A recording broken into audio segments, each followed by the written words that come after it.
In 3A, I have listed here, I get asked a lot, well, you're a technology teacher, so what do you teach? Is that computers? Is that wood shop? And in New York State, technology education is a mandated course. All middle school students have to take it, 1-year equivalent by the end of 8th grade. So we evolved out of the industrial arts kind of era, wood shop and electrical work and stuff. But we've changed so much as society has changed into being more, my angle is information communication technology. So media production, internet safety, video production, things like that are the topics that I teach. And then there's 2 other teachers at our middle school that have the more traditional roles of architecture, design, drafting, safety, measurement, woodworking, you name it.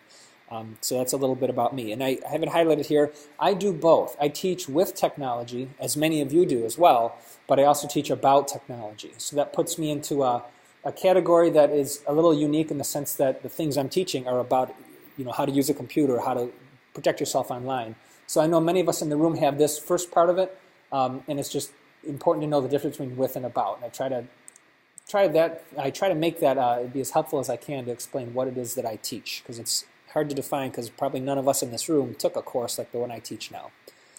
All right, so next thing is defining screencast versus screenshot. You're going to hear me use those interchangeably because when you're making something for the web, a screencast is simply a video, which is you hear the person talking, you see their mouse movements, sometimes they draw on the screen annotations. That would be the definition of your screencast. And your screenshot is simply just a still image of something on the screen.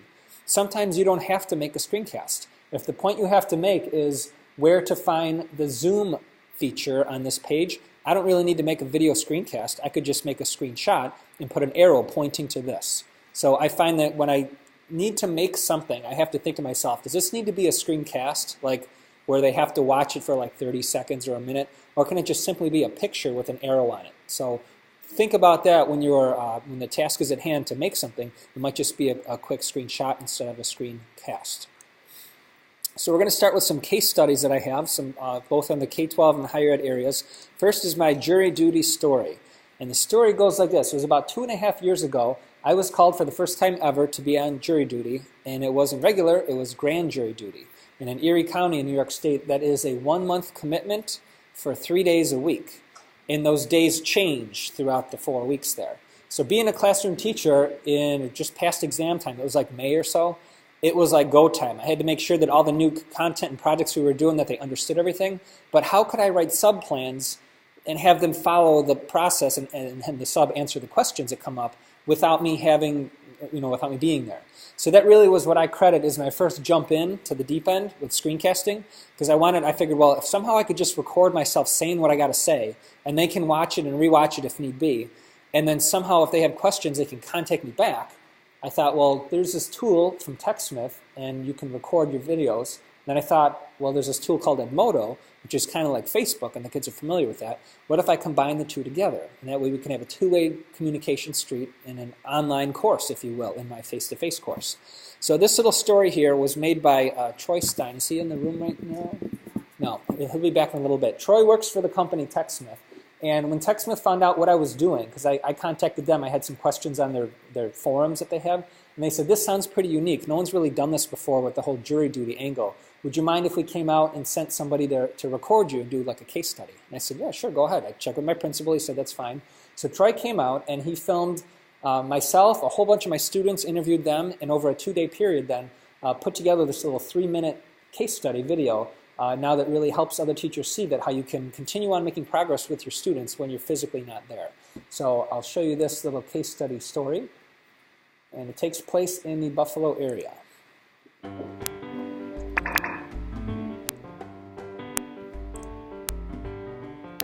I'm Rob Zdrojewski. I'm a middle school technology teacher at Amherst Middle School. Right now it's approximately 8:20 in the morning, and in about a half hour the students will be coming into school like a regular routine day. Mr. Z has been doing jury duty for the past week or so. And he's been giving us videos through Edmodo to tell us our assignments. Since he's been gone, we've had a lot of subs, but we still were able to watch the videos, so it's just like he's still in class. I did that with Snagit. Snagit is a great little tool. I can record whatever's on my screen, including my webcam. So I put in a little corner of the screen myself. So I think it gives like a human element, and you can see the person talking to you and not just hear the voice. Mr. Z's class is really cool, actually. I love it. I like how we get to use phones and computers in Mr. Z's class. We were taught how to use Google Docs on the computer, and we had to create a survey. Well, at the beginning, we used Evernote to find all the items we wanted, and then we implanted all those items and their prices into Google spreadsheet. I went to Edmodo and I found out Monday's assignments because it said Monday's assignments in the date. And then using that, we, as you can see here, we made a survey to see what people said would be better. This is my survey, actually, that I offered everybody, because it's got different questions on it, and right here I'm explaining how you compare all the different questions and stuff like that. So, Well, in the past, without using screencasting, I come back in the next day looking at those plans, and you don't know what you're going to get. In some cases, it's, we tried working on this, but we had trouble, so the kids used it as a study hall. We were using our work time to hand in our assignments and do the assignments that he's given us. I thought it was really fun. It's much better than writing an essay.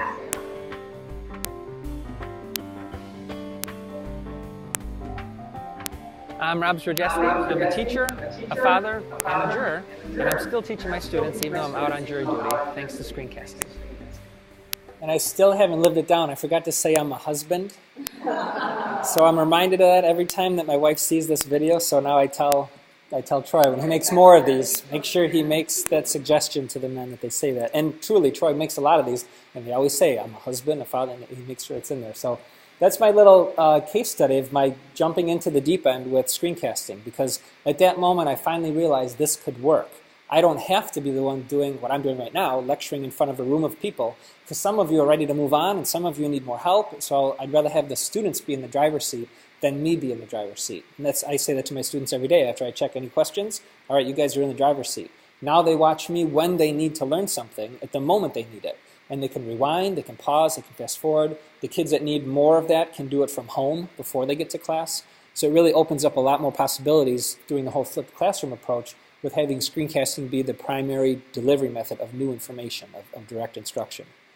So that's the jury duty story. And then the next big thing after that is our flipped professional development. We called this our Teaching the Teachers project. And I've modified it since the original time. I'm actually going to be starting this in a few weeks again, where students produce screencasts for their teachers. Now in our district, we're a Google Apps district. How many other districts in the room? Google Apps districts? Okay. So the teachers now suddenly had to know, what is Google Drive? How do I share a document? What are the advantages of it? How do I use Gmail? How do I put a custom signature? How do I, everything. So what we did is we used Google Forms to survey the staff and see what were those top requests that they had. Like, what do you want to know the most of? And then we ranked them. We took the top about 10% and we focused all of our how-to videos around that. So we may have had 20-some kids making the same video about how to share a Google Doc. And then we could crowdsource it and see which person did the best one, and we're going to offer that out to our staff to learn from. And teachers like it. In fact, some of the teachers said, well, I know that so-and-so did a good one, but I know Jimmy Smith, and I want to watch his version of it. I want to see his take. So now what we do is we just list in a big table, here's video number 12. And number 12 is sharing a Google Doc.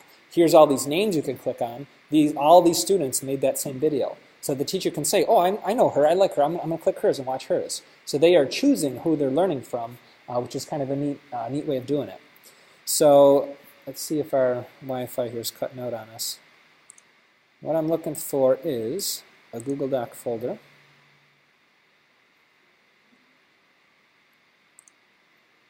Let's see, maybe I can get to it from here instead.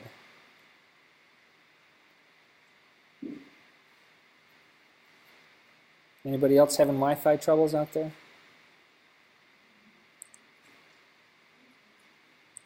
Well, I might have to skip that and come back then.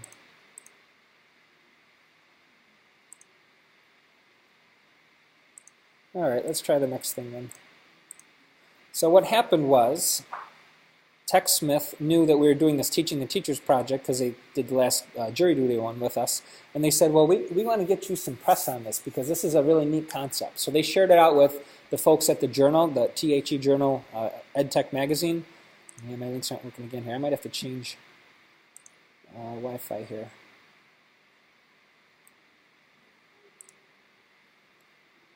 Let me change over to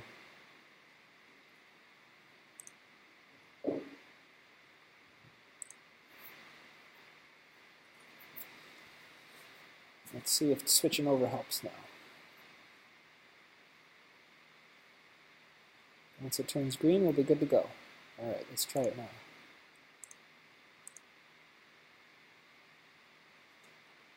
Yep, there we go.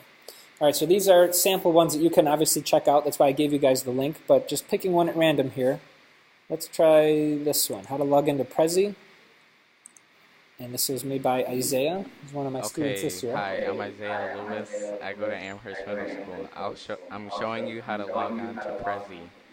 Prezi is a project presentation that you use to present your project for classes. I'm just going to jump ahead. Last name 18 at students.amherstschools.org.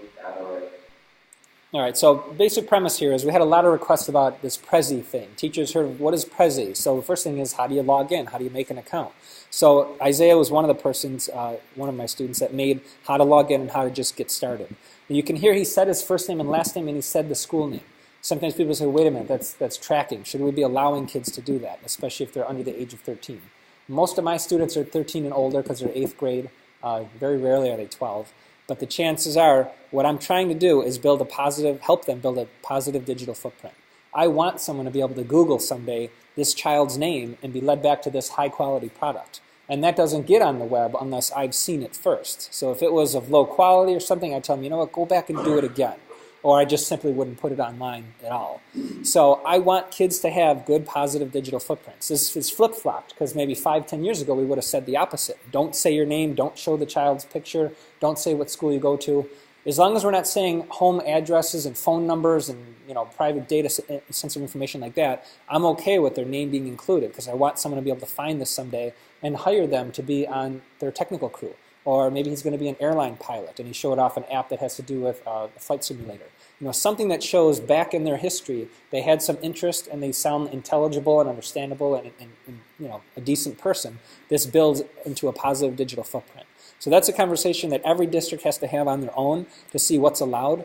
In all of mine here, you'll notice you'll never see the image of the child, so you can't watch that video and say, now I know who Isaiah Lewis is. All you know is that there's an Isaiah Lewis that goes to Amherst Middle School and he knows something about Prezi.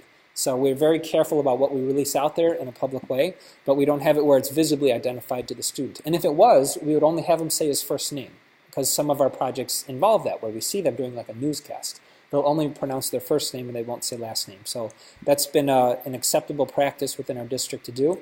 And again, that's a conversation every district has to have separately because it may not be the same where you teach. So let's see if the articles work now.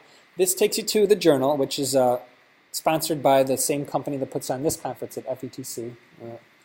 Splash screen, okay, how do I get past this here? Did you guys see this too when you? And then we're good to go? So I can go elsewhere? So first page is this, and then hopefully we're done looking at that.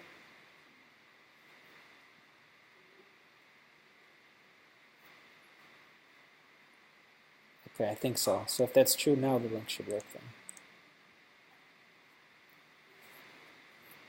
Yeah, there we go. So feel free to take a look at the article. This was done, I think, 1.5 years ago, but it's a good article that talks about how flipped classroom and screencasting works together. Also, the Hetchinger report did kind of a spin-off article about that. You can take a look at your leisure. And my lesson plan format for doing this student screencasting project looks like the following. Now, all of my lesson plans I do have the same format. It's a Google Doc, it's a table, 2 columns, and I have a text format of watch this, so do this, and if you don't know what this means, you watch the video, and this happens to be a screencast. So if I can get the link.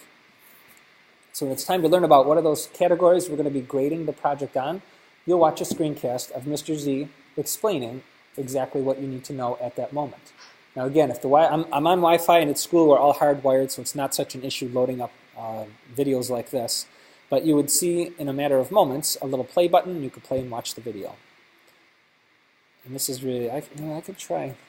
They have hardwired internet, but that didn't seem much different. Let's try that option. Yeah, because that's painfully slow to load up. It even loads up much quicker too on a mobile device. It's just the Wi-Fi here is not as good as it could be.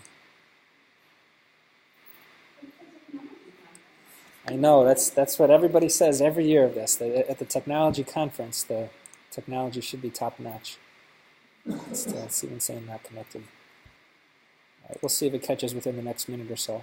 So again, this is my format. Feel free to, you can open this up yourself and go to File, make a copy, and then you'll have a copy of it in your own Google Docs account and edit as you wish. And this is the workflow that students will follow as they continue over probably a 5 to 6 to 7 day period of time.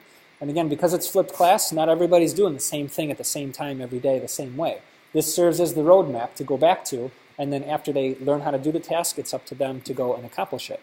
And then if that doesn't work, then they come and see me. But I'm kind of the last in the line of defense. Is if I watch the video, if I ask someone else in class and I still don't get it, then I go see the teacher. And that really cuts down on a lot of simple questions like, how do I log into Gmail? I say, well, did you look at step 8? No, we're step 8. Do you have this open? Oh, I got to do that? Yeah, you got to do that. So those of you that work with the younger crowd, middle school crowd like I do, you probably, that sounds very familiar. But I won't answer a question if I know it's covered in a screencast, because I feel like that's just giving them the easy way out. I want them to figure it out on their own, be a good critical thinker and problem solver. So as long as this solution is covered somewhere within my screencasts, then they have to find that answer. Now, some of you may be wondering, it looks like a lot of screencasts. How much time did that take you?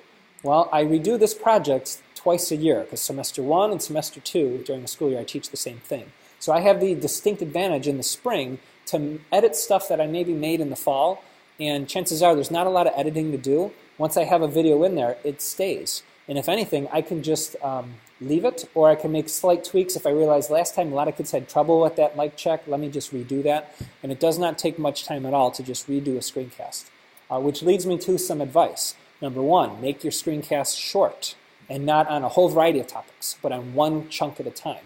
That's why these are all maybe 30-second, 60-second, maybe 2-minute videos, all very short. Because if suddenly Google changes the look of where their share button is, now I've got some outdated videos here. But if it only affects one 30-second video, I can just record that one and not have to go back and record the entire sequence of like 10 minutes or something. So I like to chunk the information down very succinctly so you can redo them when you need to. And the other one is, and I learned this from anybody familiar with John Bergman, flipped class guy? He's going to be here tomorrow at 8 o'clock. I'm going to be presenting with him. His big notoriety is he's kind of the father of flipped learning, they call him. He was a science teacher back in like 2006, 7, 8, in that time frame. He really got promoted the whole flipped classroom approach. He's written books. Now he presents nationwide about it. And he's kind of the big guy that has all the information about flipped classroom. He recommends, too, a good piece of advice, don't ever say things like, in the 4th video, or next week Thursday, you're going to do this or that. Or in Chapter 7, you should do it. Because those are all specific things. Next time, it might not be Chapter 7. It might be Chapter 2. And when you said next Thursday, when you open up this document, it might not be next Thursday. It might be next Friday. So never be specific. Be as generic as you can. In fact, like in this document, say, up here where the document name is. And I'll just say that. Because next time, it might not be called that. It might be called something else. So you try to learn ways of making life easy for yourself by not having to outdate yourself right off the bat by making a video. So never say numbers like steps, or never say dates or things like that, because you may change, and I change all the time. That's why I like Google Docs, is it's a living document. Unlike a paper handout, that's a dead document. Once that's printed, that's dead. There's no changing that. And I might change my process as we're doing the project. In fact, everybody has those couple of kids that are always farther ahead than everybody else in class. I call those kids my beta testers. They're piloting the procedure I have, especially if it's a new project we've never done before. And if those kids run into trouble, I say, ooh, you know what, I shouldn't have said it that way, or I should change the steps. I'll go in and I'll change this document as the other ones in the room have this open simultaneously. And they're saying, oh, what's going on? It's changing. Because I like it when nothing lives in stone. You can change it and modify it as you go. And the ability to re-record a screencast or change some of the instructions here is very easy to do. So I never hand out any paper worksheets anymore now that we have Google Docs. So that's worked out pretty well for us. All right, so back to the outline here. And we're going to do some, the student app demos.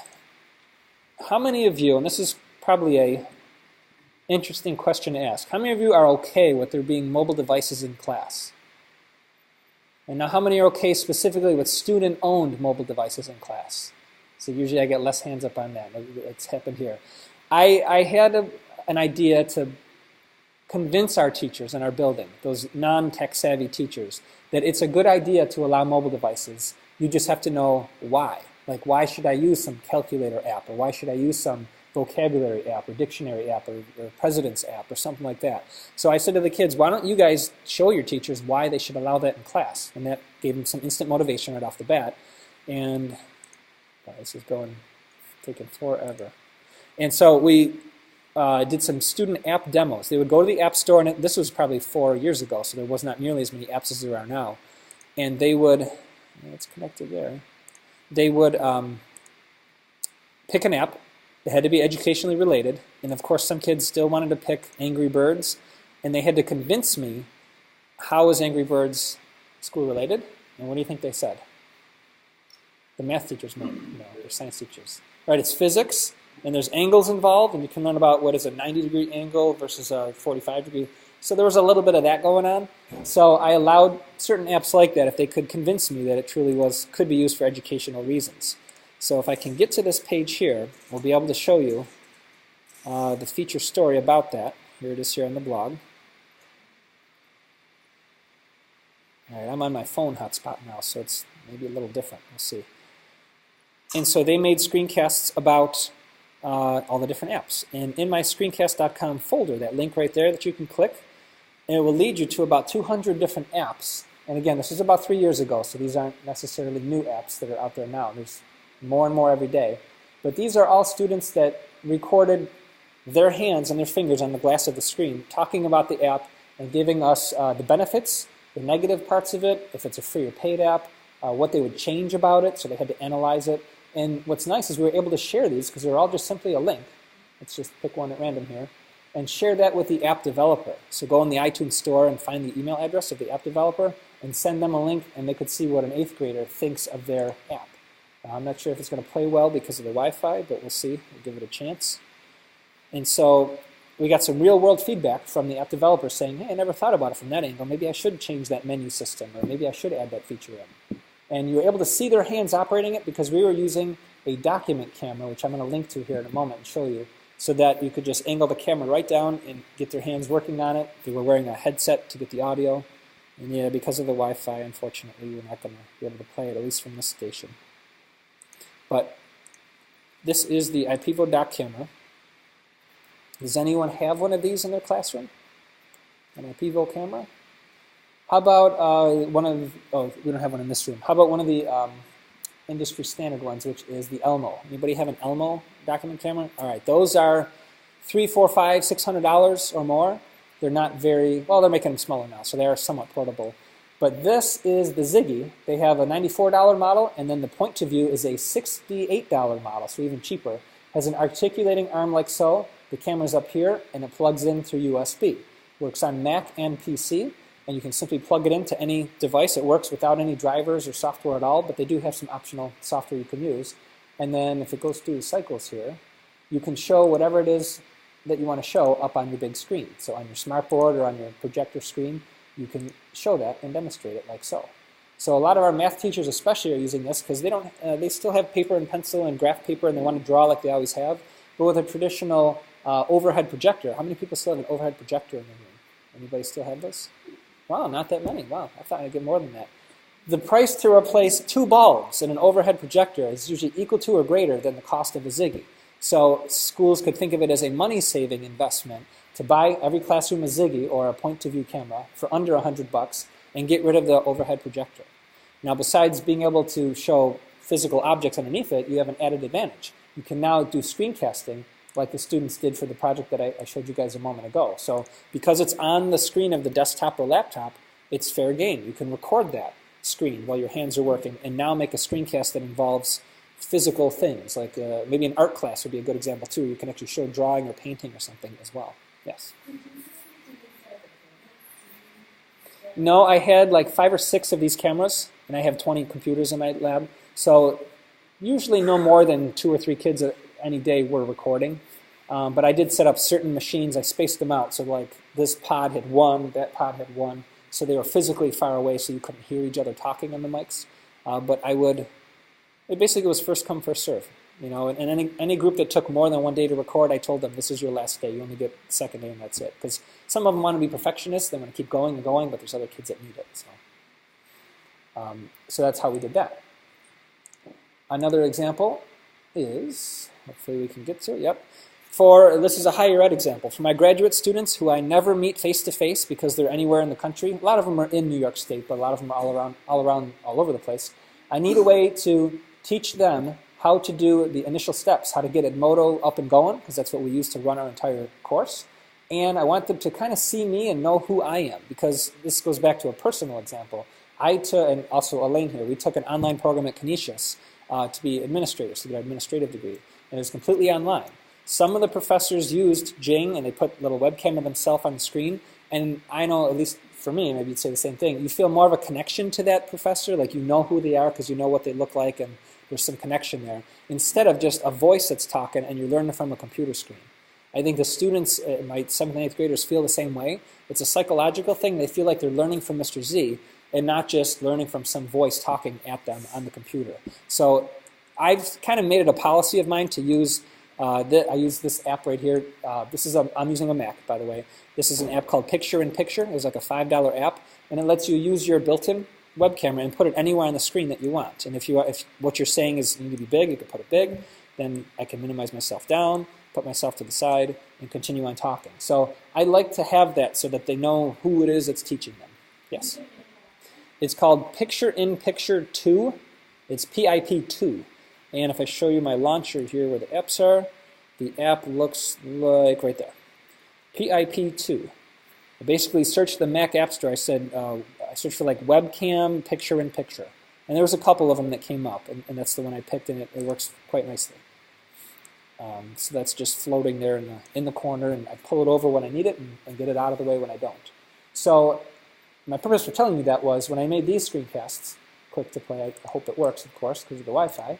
But if it does, you'll see an example of me greeting the students to our course and the initial steps on how to get their Edmodo accounts configured and ready to go. Which, of course, it doesn't usually take that long. Let's see if it loads.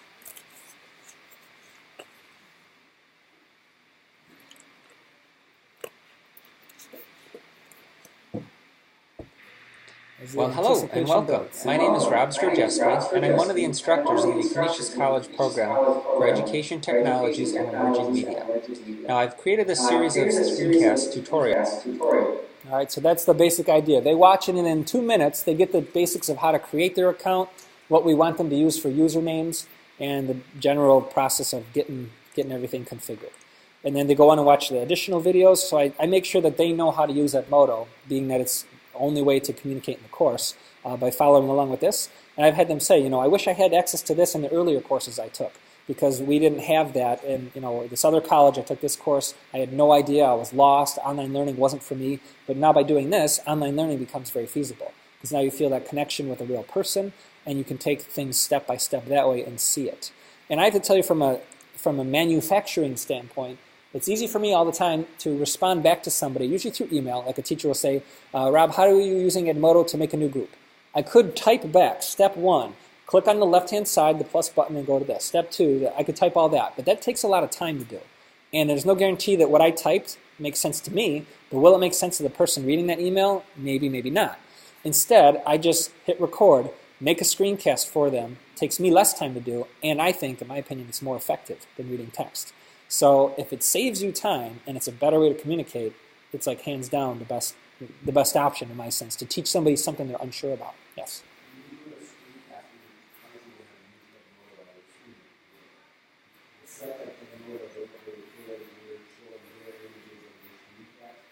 I don't think so. No.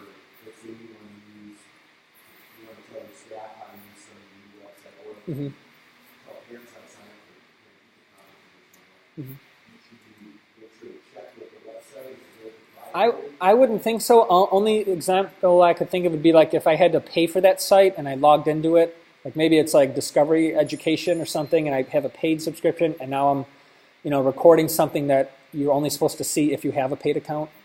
Or like lynda.com is a site I go to learn software. but you have to have a paid subscription for that. So if I went in there and I recorded that video and I gave it to my friends, they wouldn't have to buy the subscription. Then I think you'd be violating copyright. But sites like Edmodo or, like you said, the parent conference thing, we used signupgenius.com to have parents sign up for their own time slots, which worked out really well.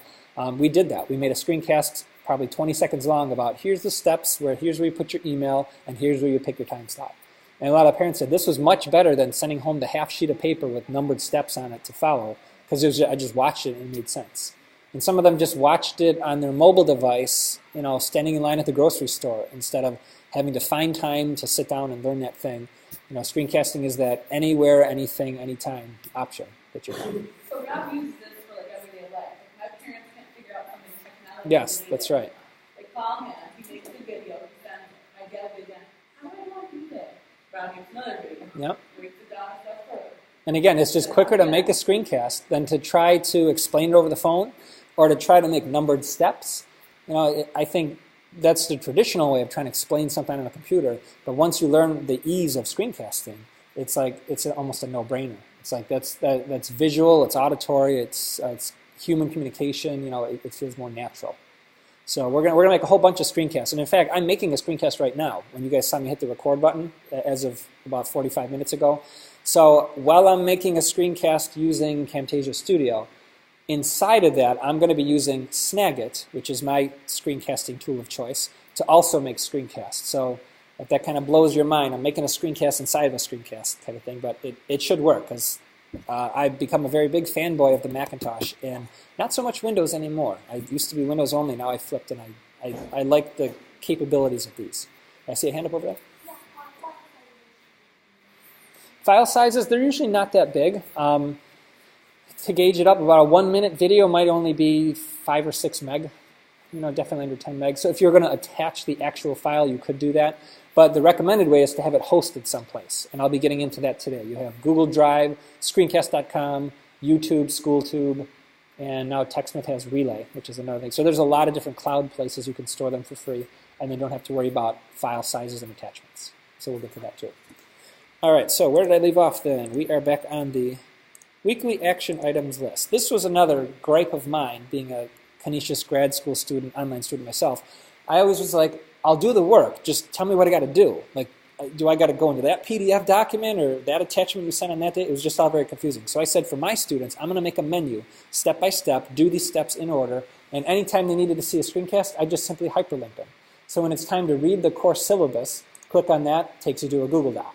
Or watch this screencast for an overview of our course syllabus, so we'll click on that, and that takes them to a screencast to watch. And this has been a big help for our very busy grad school students who are typically taking multiple grad school courses, have kids at home, have teaching jobs, are worried about APPR and Common Core and every other flavor of the month that we teachers have to deal with. So I figured let's boil it down into these action items lists, and the big piece of it here is screencasting. Helps with that to get them the information they need to know right when they need to know it. And so that's an example of that. All right, any questions before I move into the software portion? Yes?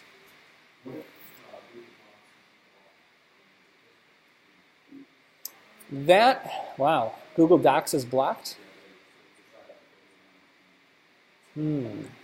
Other than getting a different teaching job at a different school, that's a big one, yeah, because that's definitely a huge tool that's helping a lot of schools out. That's free and works quite well. And saves them money over Microsoft Office licenses too. We say $50,000 a year because we're doing that now.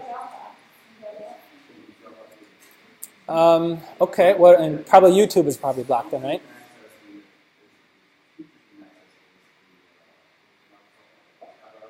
Oh, okay. Yeah, so a lot of people either in the Microsoft camp or the Google camp. I got another option for you, which would be SchoolTube. Most schools are allowed, they whitelist on the filter SchoolTube because all videos up there were either uploaded by an approved teacher or approved by a SchoolTube staff member. So when YouTube is blocked and a lot of those are blocked, usually your go-to would be SchoolTube. Oh yeah, they had emailed, right? Yeah, that would be another place to do it, yep. So you have lots of options on where you host it. It usually comes down to convenience. And my preferred option is not a free one, but it's very, very convenient. And I'll demonstrate that a little bit down lower here in the outline. So we are on to number 6 here, software to create screencasts. We're going to start with the traditional platforms, the Windows and Macintosh desktops and laptops. And then we'll move into the more newer stuff, which is on the iPad. So with Windows and Mac, you have, I promote the TechSmith products, so that's mostly what I'm familiar with. You have Jing, Snagit, and Camtasia Studio. So a quick show of hands, how many people have used Jing?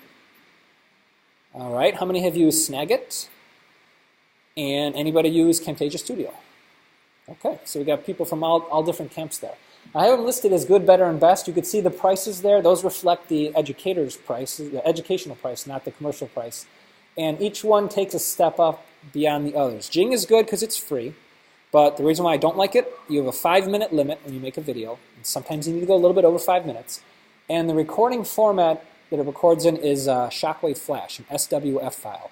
You really can't do much with that across platforms, and you've got to have software installed to play it. So it's a little bit touchy. You'd have to really only store your stuff in the Jing cloud in order to use that to be successful, which is fine. Many people use it, but again, it's got that 5-minute limit, and the recording audio quality sounds what I would call cassette tape quality instead of CD quality audio. And I'm a big audiophile. I like to, I like to make sure the message is loud and clear and it's not hard to understand. So for that reason, I step it up, and I usually recommend start with the better level, which is Snagit. Snagit's $29, and in fact, I have, I'm looking for the envelopes, I have 2 copies of Snagit to give away today as prizes at the end. So we'll do a little Buffalo trivia thing on that for 2 lucky people in the room. But Snagit now lets you go unlimited length of recording. So there's no limits and there's no 5-minute limit. Also records in an MP4 format, which is a more industry standard universal format. And what else do I like about it? The quality sounds much better. And it does 2 things. Well, I guess they both do. You can take screenshots and screencasts. So we will, let's see, I'm going to demonstrate a little bit lower down. So that is Snagit. And then the big daddy of them all is Camtasia Studio, where you get the full timeline where you can edit. Oh yeah, that's the other thing. Snagit, you cannot edit. So if the phone rings while you sneeze or cough, you either scrap it and start over with your recording, or you just use it. There's no editing capability. So if you want editing capability, that's when you step up to the pro level with Camtasia Studio, and that's what I'm using right now to record this presentation. It'll drop your footage onto a timeline, so then you can chop it up. So if the phone did ring, you can just select, delete, and blend the clips back together again. You also can have annotations, so draw with sketches on the screen, call-outs, put words, zoom and pan, as zoom in really close in an area, blacken out the rest of the screen. So you have a lot more high-level features. But I have to admit, it's not the easiest program to learn right off the gate. They're making it better and better always, but still, for a new user to jump in, you might be overwhelmed because there's so many bells and whistles. I usually recommend jumping right in at Snagit, and then if you need the advanced features of Camtasia Studio, you go to that. So now for some demonstrations. Introduction to my weekly modules. Let me open that up here. Sometimes I have a student that is an ESL, English as a Second Language, and this might not really make sense to them. But I say, did you know that Google Docs with one click can translate this instantly to a host of different languages? So to make that happen, I'm going to make a screencast that I could share with somebody that says, oh, that's cool, how do you do that? So we're going to make a screencast right now. So I'm going to pull, because it's a psychological thing, I want people to see who I am. I'm going to put myself in there. And I have Jing already loaded up. Notice the little shortcut kind of floats there. So I go to the side of my screen. I'm going to choose video. This is photo or video, so I'm going to make a video, so I'll choose that. And now I'll hit the red record button, the big red button as it is. And it makes an assumption of where you want to record. I'm going to just change it a little bit because I don't need the entire screen. I'm just going to do a portion of the screen like that. And as I'm talking, you see down here the meter's working. It's using my built-in microphone on this laptop. Now I have to give credit to the Apple folks. I think there are 3 built-in microphones on this MacBook Pro. Most Windows machines will have at least 1, sometimes 2. So there is a chance that it could pick up the sound from the fan. At night I'm doing this, maybe the sound of a dishwasher running or someone washing dishes, or it depends on where you are. There could be other noises heard. So it's not always recommended to use the built-in mic. You can use one of the USB headsets. The one I like is the Microsoft LifeChat LX3000. That one on Amazon is only about $18 or so, and it's well worth it. I have one of those on all of my 20 computer workstations in my classroom, and the students use those because it really does sound like a call center. You have everybody sitting next to one another, they're wearing the mic. You can kind of hear the people to the left and right of them. So the student screencasts, if you watch those examples I had linked to, you'll hear other people talking. It's just kind of something we can't get around unless you're in a perfectly silent room. So here we go. I'm going to hit record, and I'm going to make a quick little screencast. Hi everybody, Mr. Z here, and today I'm going to show you how to use that translate feature inside of Google Docs. So here's where we go, up into the Tools drop-down area, and notice it says Translate Document. Once I choose that, it is going to make it a copy of whatever the file name is so that you keep your original safe and you don't mess around with that. Now I'm going to translate it to Spanish. So I just choose that, hit translate, and you'll see up top a new tab just opened up, and Google Docs is working right now on converting that over to a Spanish version. And this has saved me a bunch of times, especially for French. I have one student right now that only speaks French, and it's very difficult to communicate with her, but anytime I have these documents, one button, it translates it over. I can't say it's 100% accurate, but I would be willing to say maybe 80 to 90% accurate, and that's all it takes. And remember, I still have my original, so it didn't mess around with that, and then I have my translated copy. And so that's how you do that task in Google Drive. Thank you for watching. All right, so hit stop. It'll take a few moments to just process that video, especially when you're making a screencast at the same time. So there it goes, it's processing. And it'll drop it in the bin at the bottom, where all of my recordings and stuff from the past are. We can hit play. Let me get rid of myself here, though. Shrink it up. All right, hit play on that. Hi everybody, Mr. Z here, and today I'm going to show you how to use that translate feature inside of Google Docs. So here's where we go, up into the Tools drop-down area, and notice it says Translate Document. Once I choose that, we don't have to watch it because you guys saw the production of it, so that's how you make it. I would say, usually I don't even watch them. I just assume, I recorded it, so I'm like, yeah, I didn't cough, I didn't sneeze, I didn't mess up, that's fine. You can watch it if you want, but you get to the point where it's like, you get the point, you can just move right on to the next step.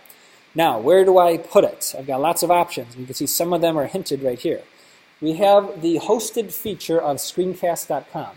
That's the company that makes the software, the TechSmith, and that's their hosting solution.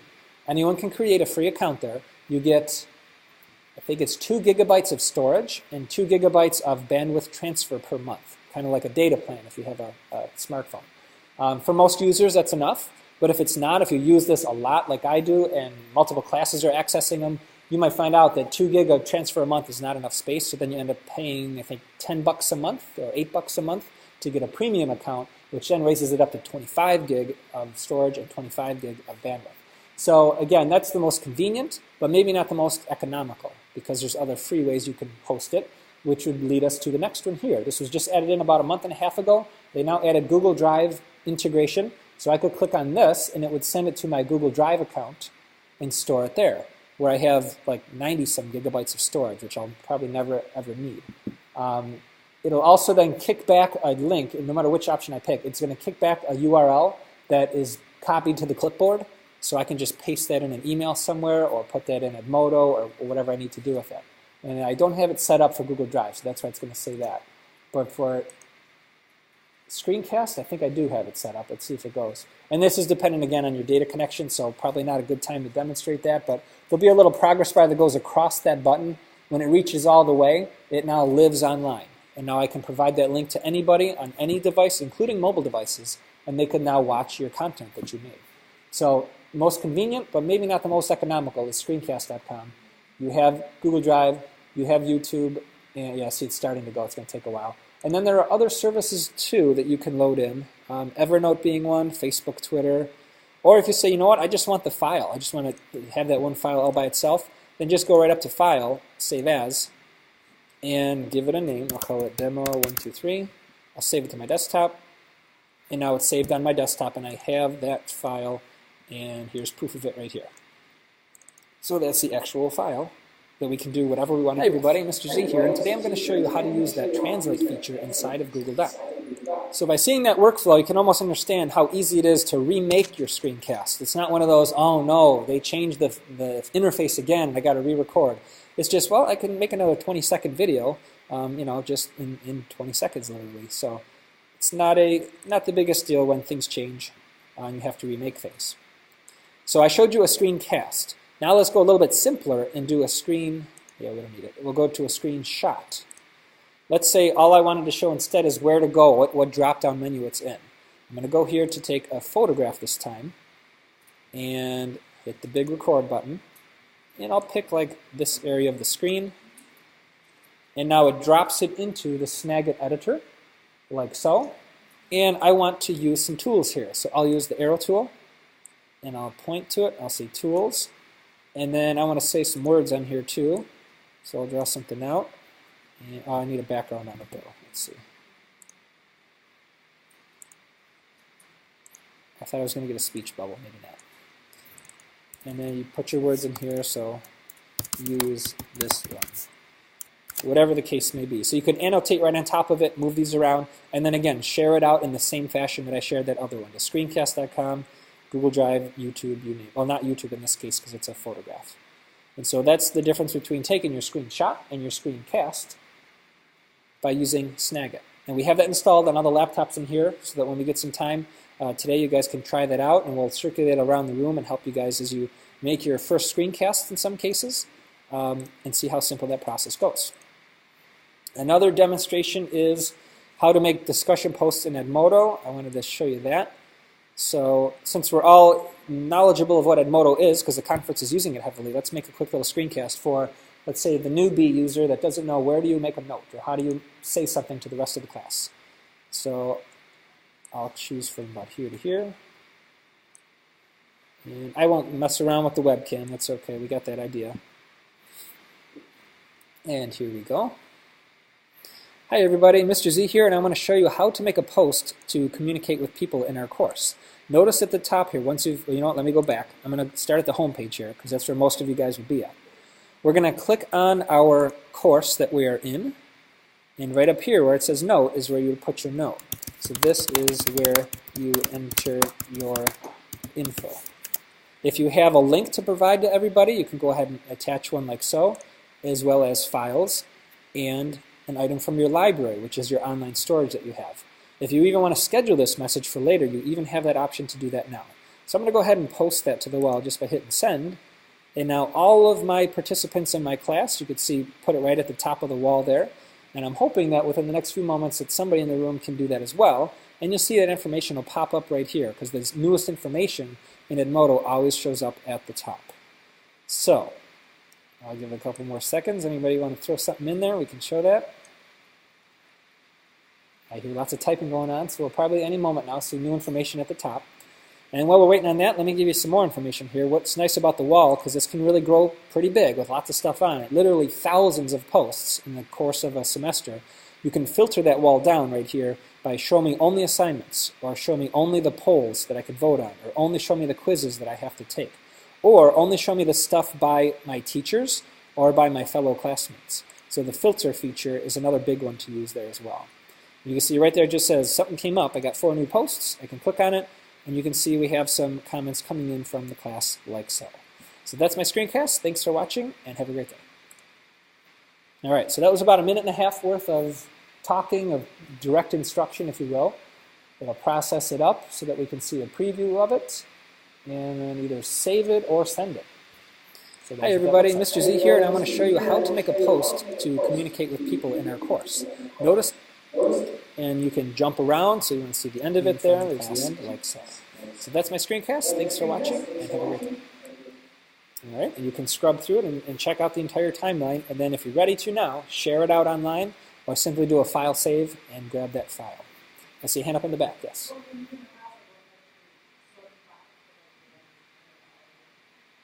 Yeah, so you can choose where to put it, you're saying? Yeah, I can go File, Save As, and now give it a blah, blah, blah name, and then right here is where I get to choose. On a Mac, it looks like this. On Windows, it'll look different. Yeah, there was a way to save it if I didn't want it on the desktop. There we go. Click again, and now I can go to my MacBook Pro, and then I can choose other places that I've used in the past. Or you could just throw it on the desktop, and then from there, drag it into whatever organization you have set up for yourself. Yes, that's right, because potentially you're going to have lots and lots of them, and you're going to want to reuse them, so you want some sort of organization for it. All right, on to, we're going to take a break at the halfway point, which would be, it's 1:04, so at about 1:30 or so. So just so everybody knows, I'll give us a little 10-minute break in the middle there. Back to our, here's what I don't need, back to our outline here. We have good news for those of you on Chromebooks. Anybody on Chromebooks at their school? It's still a relatively new concept. How many people do not know what a Chromebook is? All right. On my laptop right now, I'm running the Google Chrome browser. Imagine if you could have a laptop that only did that. Now, first you're like, whoa, that sounds limited. But no, there's some advantages to that. It's not running an operating system, therefore it really can't get a virus. It's very lightweight, not a lot of stuff running in the background. So if you have this laptop device that only runs the Chrome browser, and everything you do happens to be on the web, now you've got an inexpensive laptop. Open the lid within 10 to 15 seconds is online. Nothing is stored on it directly because everything's stored in the cloud, so you can hand it to another student easily. It's less expensive than a laptop. And another big advantage, what else did I not cover? Can't get a virus. Oh, it gets faster over time. A traditional laptop gets slower over time because it gets bogged down because of the operating system or apps or whatnot. A Chromebook actually gets faster because it updates itself all the time. Just like the Chrome browser, in the settings area here, you'll see, always updates itself without you touching it at all. That's why a lot of people prefer Chrome instead of Mozilla Firefox or Internet Explorer especially. It updates itself all the time. So I bought my in-laws, which Elaine's parents, I bought them, my wife and I bought them for Christmas a Chromebook. Last Christmas, we bought them an iPad. Because I'm convinced if you have an iPad and a Chromebook, that's all you need. You don't need necessarily a traditional desktop, unless you're doing things like I'm doing today, making screencasts and doing a lot of heavy video editing, because that requires a lot of horsepower to do that. But for the average student user, or people doing word processing and working on Gmail, it just makes sense to have a Chromebook that's less expensive and very hot swappable. And the IT staff will like it too because it takes less touching of that machine to install an app. They can do it all from the cloud level. They could say every machine in 6th grade should have the XYZ app on it. They push that out through the cloud, so next time the kid opens it up, that app just gets installed or gets removed. Or policies can exist where anytime it goes on the web, it has to go through the school filter. No matter whether you're in a classroom or at Dunkin' Donuts down the street, it's always being filtered. So there's a lot of really innovative things about the Chromebook that are making it very advantageous for schools. And because of all the online testing coming across too, it's kind of the less expensive device compared to going with the iPad route to get kids to do the online assessments. Yes? Nope, they start at $199. And expensive for a Chromebook would be like $350. They make one that was like $1,500 as a test. That's a touchscreen capable one, but that was just kind of like a trial for the market. So most Chromebooks are in the $200 to $300 range.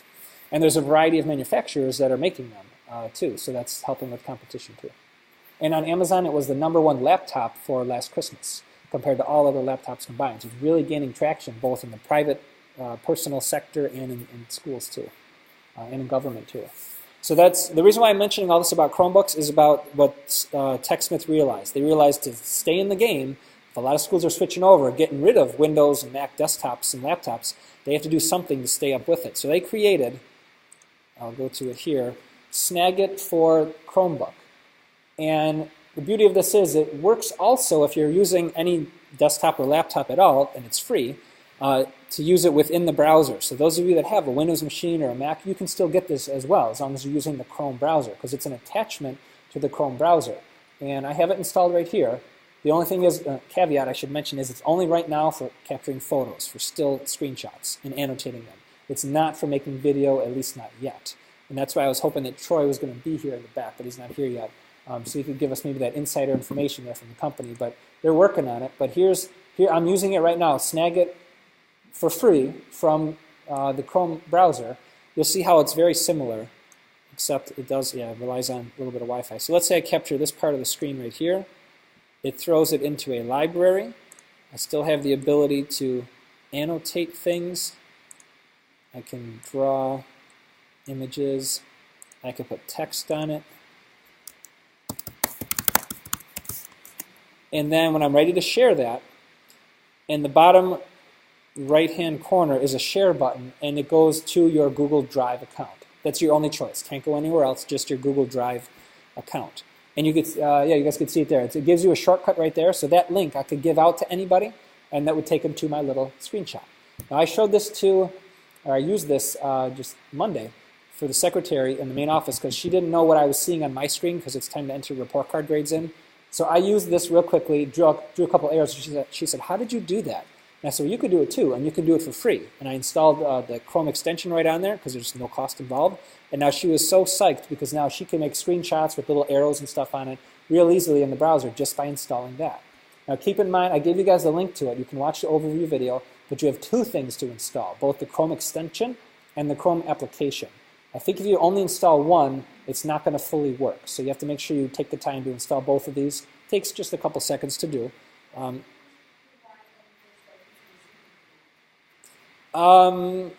The advantages here is you have the annotation capability to draw on it. And I'm not sure if all the snipping tools would have that. Like hitting print screen, that might not have that. And the hosting right into your, drops it into your Google Drive account as a file that you can share right through Google Drive. That's right. That's right. Because you probably could do it with the tool that you mentioned, with just a capturing tool, but you'd have to do all those steps manually. This is just kind of streamlines it for you. That's right.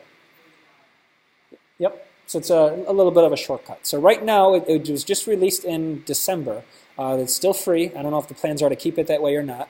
But if you're interested in that just for screenshots only, for still images, that might be something to check out. All right, so before we move away from the traditional aspect, this probably is a good time to take that break. We're going to switch over to iPad apps next. But does anybody have any questions about Windows or Mac doing the traditional screencasting methods? And if you want to try it as I'm talking here, you can go ahead and launch Snagit. I think you guys might even have Jing on there. Snagit, you won't need any kind of account to use, but Jing, it might ask you for an account, so it might be easier to just jump in with Snagit. Give that a try. We'll take a little 10-minute break, and we'll be back with the iPad apps next. Yeah, I do that in Edmodo as a quiz, where they are open-ended questions. They put in a number on a scale of 1 to 10, and then I give them either that number or I change it. So like for one example would be like voice quality, scale of 1 to 10. They might give themselves an 8, and I say, yeah, I agree with that. I give them an 8, and so I grade that question as 8 out of 10. That's been my hack to kind of have it. I wanted to be all paperless, so the only way I could find to do it seamlessly inside of Edmodo was to make a quiz.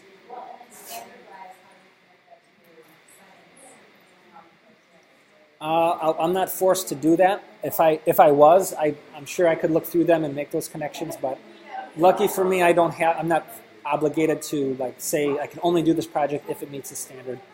They're not that close watching with what we do. Yeah.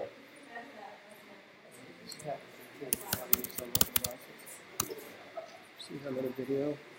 Mm-hmm. And it's just black screen. Mm-hmm. Do you know what it was made with? Snagit. It was made with Snagit? As in the screencast too. This is an Android device, right? So I don't know. I'll run that by the guys at TechSmith because I'm curious too. It's frustrating. But stop by the booth. If you show that to Troy, he'll definitely be able to. He'll be able to tell you if that's a common issue with people, and if it is, what you have to do to fix it. Because things you create on Snagit should be compliant. MP4 file, so it should. Yeah. Yep. It's not Flash, it's MP4, right? So yeah, so I believe it's supposed to be cross-platform. No. And I don't know if that's an Android versus iOS issue or not, but it technically is supposed to work. So I would check with them at the booth. Yeah, and that's the thing. If some do work and some don't, that then makes it even more puzzling as to why. Yeah. It's open only today from 5 to 7, but all day the next 2 days.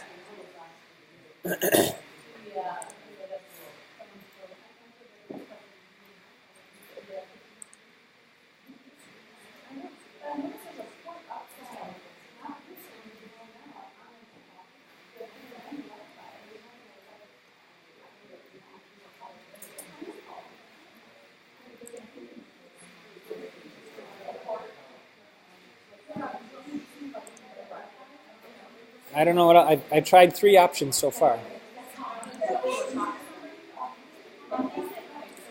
Yeah, why don't you do that and ask them if the hardwired truly is a good option, if it's working or not, because I'm not sure if it's really hooked up. Yeah. Okay. Yeah.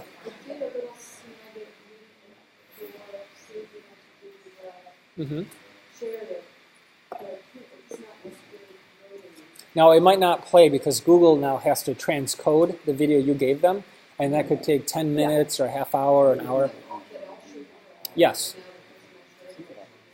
That's right. If you shared it just right now and that person opens it, they might say it says not done processing yet, and that's understandable. It might take, 10, 20, 30 minutes to process. It's a lot.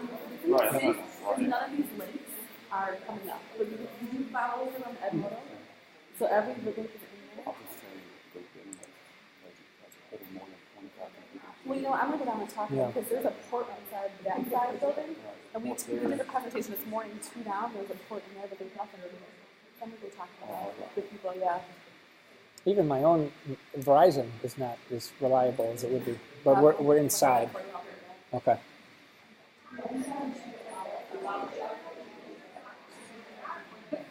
Wait, say it again? Is my blog supported by... No, it's not a Tumblr blog. It's a Blogger. It's a Google Blogger blog.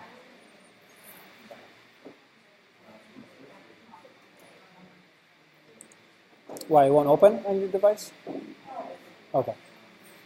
I think it formats to a mobile-friendly format, doesn't it? If you open it on... Or is it just... Okay.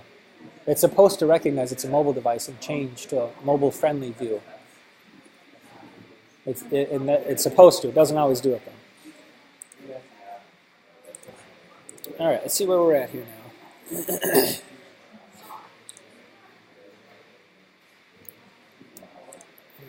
Here.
All right, folks, we'll go ahead and get started back up again. If you haven't done so yet, one of my favorite apps, I should say it this way, my favorite simple free app for screencasting is Screenchamp. This one's been around for a couple of years now, and it works well on any version of iPad that you have, so it doesn't really matter. You don't need the newest, latest, and greatest to use it. But as a side note here, because I don't think I did this yet, I'm going to be demonstrating from my iPad wirelessly here to the big screen. And usually I get asked at conferences like this, how do you do that? Because I want to do that in my classroom. But I have to tell you, it's not easy to do. It first starts out with buying an app called Air Server. Anybody ever use Air Server? How about the other competing product, which is Reflector or Reflection? That's another one. Okay. Those two products are for Windows or Mac computers, desktop or laptop computers. And they're roughly around $10 or so, $8 or so for a copy of it. So I bought a copy of that. So I'm running the Air Server app on my MacBook.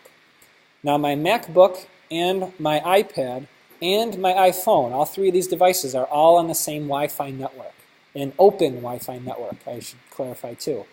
Because most schools have staff available Wi-Fi, ours does, just not for the students, you would think that would work, but it doesn't because they have it blocked down and locked down so tightly. Certain ports don't work, and from a technical angle, just the network you think it should work, but it doesn't work. The devices don't see each other.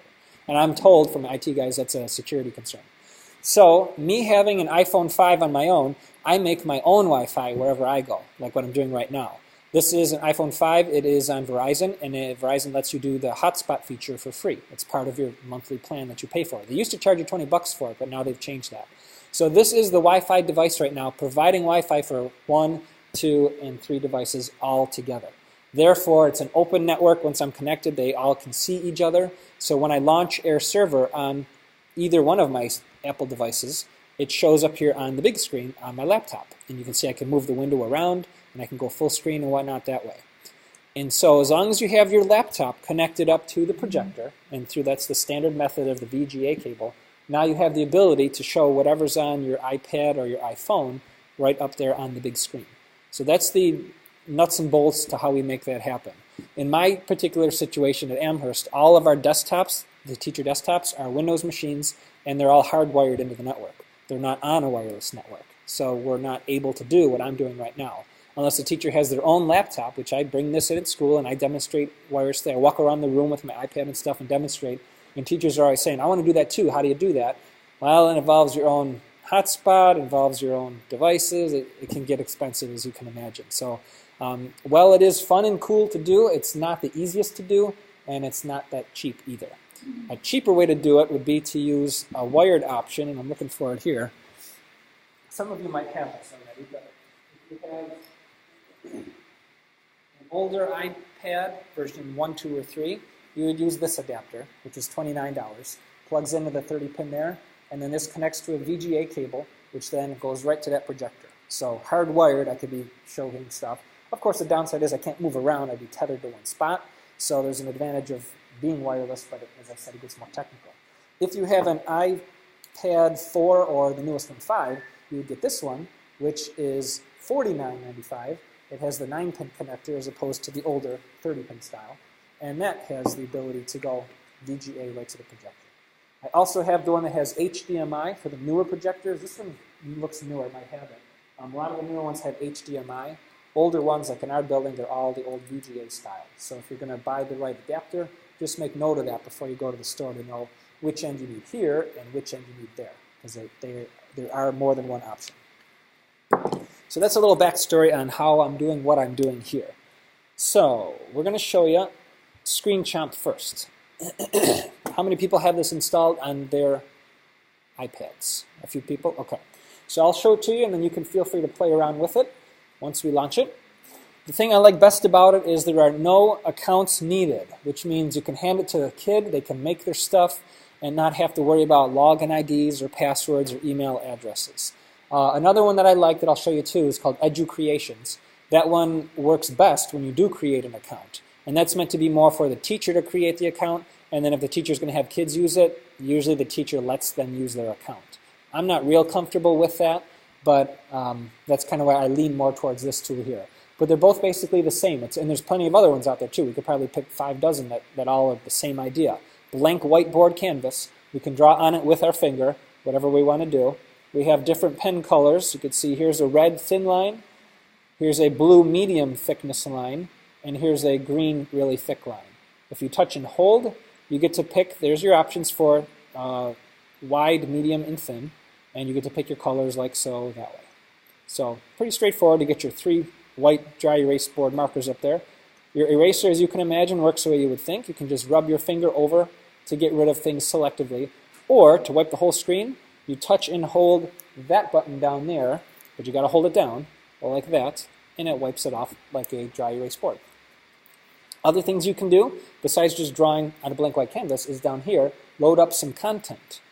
And I'll show you. I can choose an image from my library, which would be my camera roll, same idea. So I could choose a picture. There's a picture of my son. You can pinch and zoom in. So let's say we want to go like that, move it over a little bit, and say done. And then it puts it on the canvas, so you can draw on top of the picture however you like. And you can move 2 fingers, it'll let you move up and down out of here. So that's how you do that. Let's go back again and say now we're going to choose from Dropbox. Now I don't think I have my Dropbox account linked, but if I did, oh, maybe I do. No, I don't. If I had my Dropbox account linked, I'd be able to jump into there where I store PDFs and PowerPoints and stuff and grab images there. And the other option I saw there was take a photo right now. Oh, okay.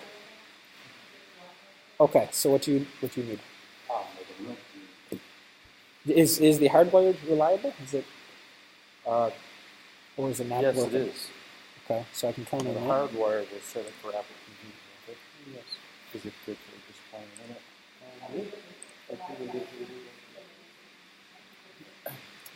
I got to be careful. I can't disconnect. Shows you connected. Yeah, it shows Thunderbolt Ethernet is connected, yes. But I don't know if when I'm loading up web pages, I might be coming off the Wi-Fi, which is coming from my hotspot here. If I turn that off, I might lose my wireless here. I'll try it. So we got Wi-Fi off. And now if I try to load up a web page, if it works, we know, okay, so we know it's coming from the Ethernet. Yeah. But I did this before, and it was only pulling like one down and one up. Oh, well, that's about. Is that's what we're going to get? Yeah. Because on my phone, I was getting like 7 and 10 and 15. Well, that's LTE probably. Yes, it is, yeah. But it just wasn't reliable consistently. Gotcha. So that's the trade-off. So what do you think? Should I just stick with the phone then, with the LTE? If you need more than one. Yeah. I tried both, and it didn't seem to be a difference when I did a speed test on either one. It seemed to both be about one down, one up. So maybe I'll go with my phone. I'll just go with LTE. Yeah, if that's going to be. Sorry to interrupt you. Oh, it's okay. It's okay.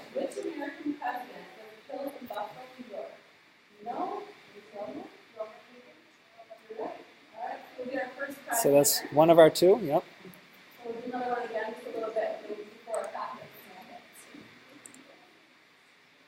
All right. So the plan is right now I'm getting the Wi-Fi off my little hotspot here, the LTE from Verizon.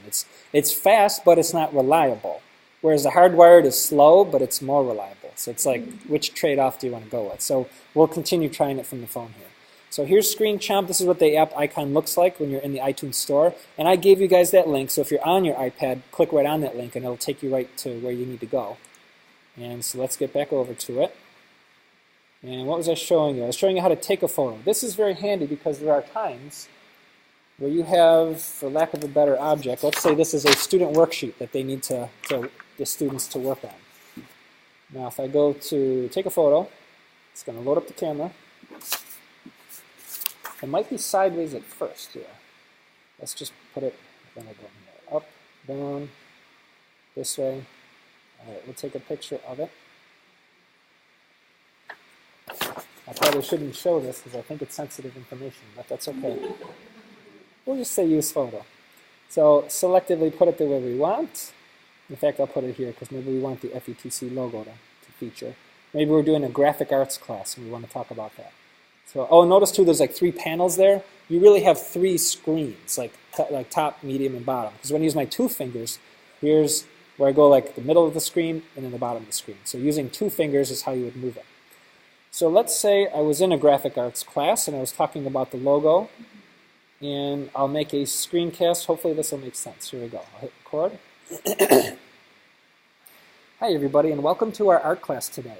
One thing that you'll notice inside of logos is they like to do things on angles, and that makes it stand out.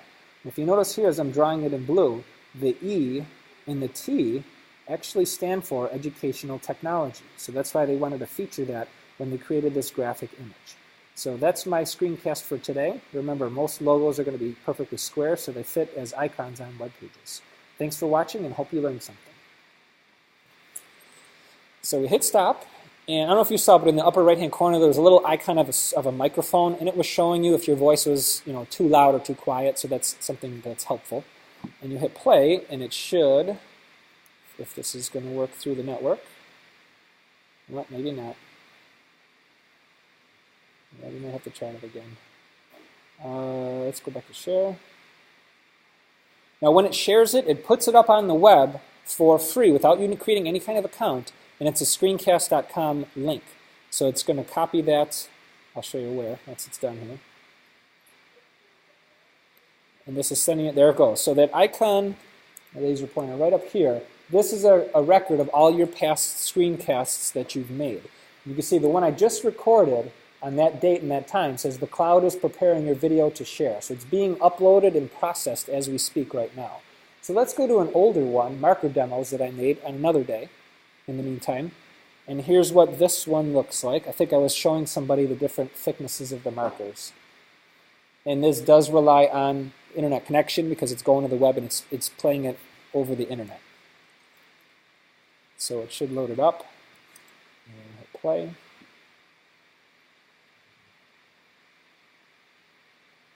And it's buffering. All right, so this is a sample screencast using the red thin marker first, the red thin one. Now we're going to use the medium-sized blue and draw on top of there. And then the green one is the larger one. That is the thicker marker. So let's see if that worked. All right, so that's what it looks like when you watch it. Now if you want to share that with somebody, you have right there the blue button at the bottom, share. Bless you.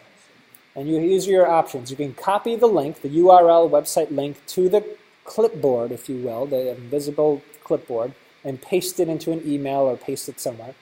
Or paste it into Edmodo. I do that a lot. Or email it out directly. This is kind of nice because you hit email, and it will bring up your composed screen to put in your recipient's address up here. And this is what they get. They get a URL link that says that. It doesn't say the actual URL that it goes to, but your recipient only has to just click on that. So it could be a parent watching something their child made. They click on it, and they're brought right to that web page we were looking at right here, and then they can play it. Or what's the third option? Oh, is to tweet this. So they did integrate it with Twitter if you happen to be using that. Notice at the bottom right corner you also have Open in Safari.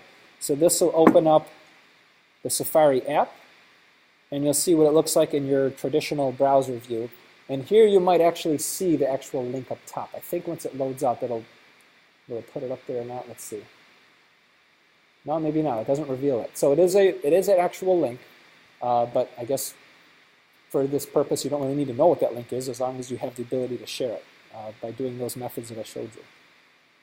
I see a hand up here. Question?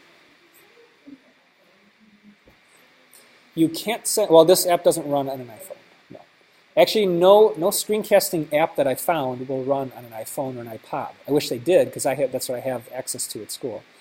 I guess it's probably because you need the large real estate, so you have room to draw and stuff.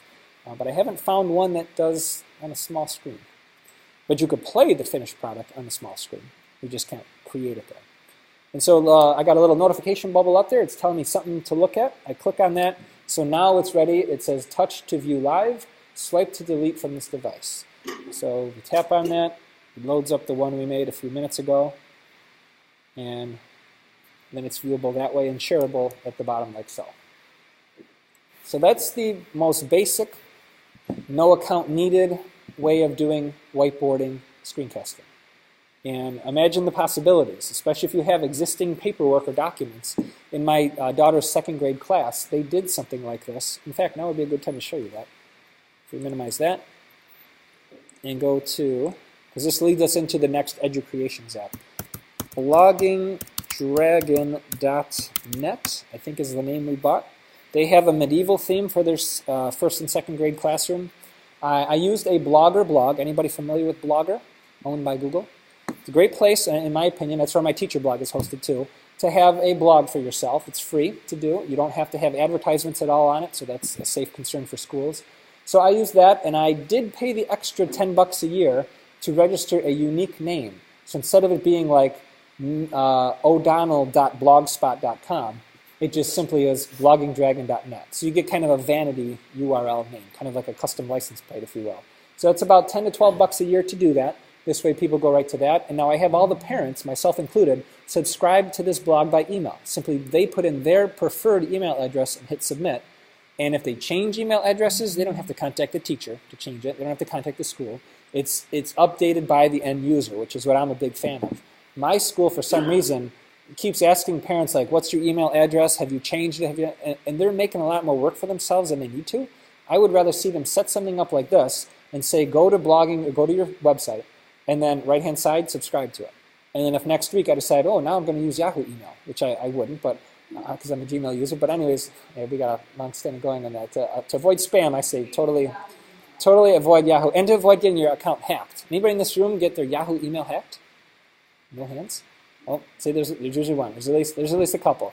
I've had problems with Yahoo Mail, so I use Gmail now. But let's say, for example, I changed my email address for whatever reason. Now it's on me to do that, not on the school to do it, and that way you can keep your audiences up to date. So anyways, they subscribe. And then when a new object gets posted, which we're going to do that now, we're going to make something and get it posted here, which truly the people in Oakley's class, the parents, are going to get an email from what we're about to make, but that's okay. I'll handle the fallout from that. It'll go up there really quickly. All the parents receive an email, and then they can watch it. So it's very minimal work on the teacher's part to get it there, and very minimal work on the parent's part to receive that information. I, as a parent, don't have to go there every week or every month to see what's new. That information comes to me. And that's the world that we live in. We want information to come to us. We don't want to have to go and remember to seek it out. So using this workflow works quite nicely. So let's switch now back to the view of the iPad. Exit out of that app. And the next one we're going to talk about is this middle one right here, EduCreations. How many people have used that before? That one usually gets a lot of traction. A lot of people hear about that one before they hear about ScreenChomp. So with EduCreations, it's the same concept here, where you have a blank recordable whiteboard. You have 4 different colors to choose from in your palette. If I want to change, let's say that blue one, I just touch and hold. And we can make that one, I don't know, something I don't have, purple. So you could change colors like so. The thickness, I don't know, can you change the thickness on this one? Maybe not. You can't change the thickness of the line, so that's a little difference. You have, I like the text tool. Watch this. I could tap the T, tap anywhere to add text, and I can say item 1, done.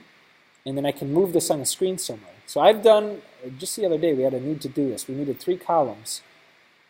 And people wanted to be able to, actually it was a swim coach teacher. He said he wanted to take kids from one column and put them in the other column and only use his iPad. So I showed him this idea. I said, what if these were kids' names?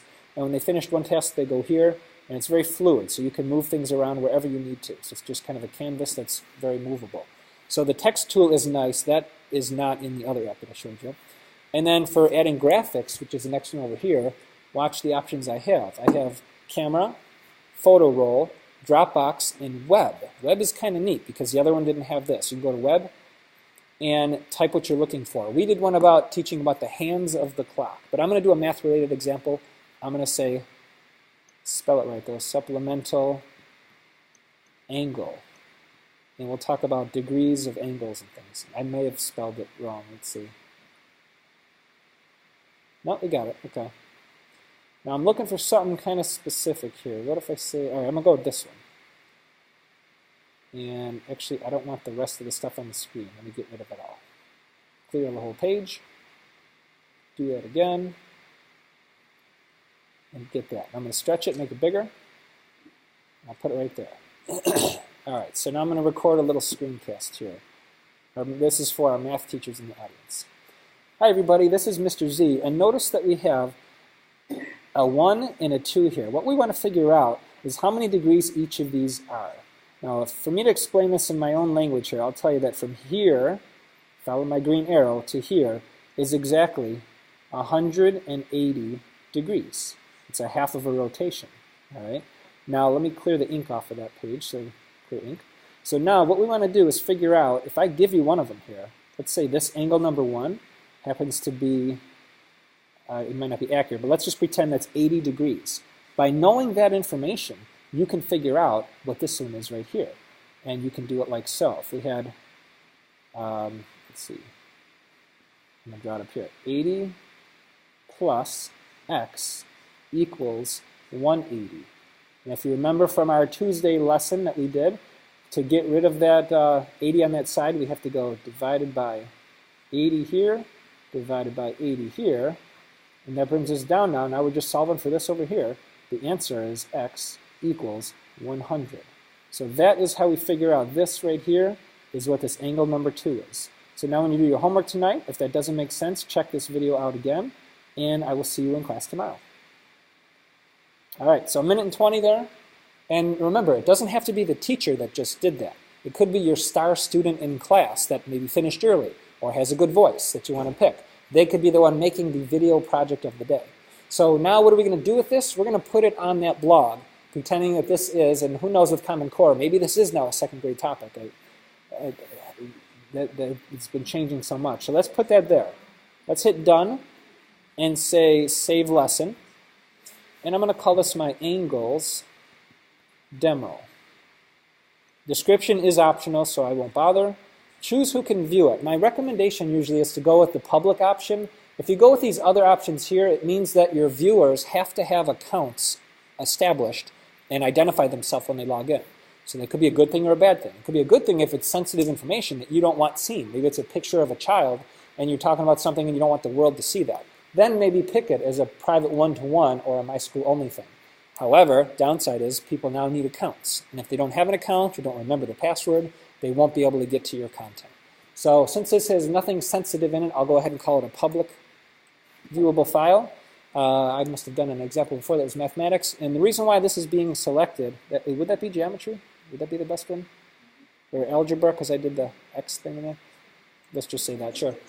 The reason for that is on the educreations.com website, any user can go on the site and say, let me see the screencasts made by people. They could search by a word. Maybe if they type the word angles, they are led to my video. So sometimes when you title your videos, be very, very specific. And then you're helping the world out by having them maybe find your video and learning from your video. So categorize it accordingly. That helps people find it. And then you can see I already have created an account, because at this point it would say have an account login. I already did that, so I can just simply hit save in the corner, and off it goes to the cloud. And so I can hit done. And these are all past ones that I've made, so you can see I've got a bunch of them in here. Everything from telling time with the clock hands to math examples to worksheets. It becomes a very handy-dandy tool to record your voice and make a screencast. Yes?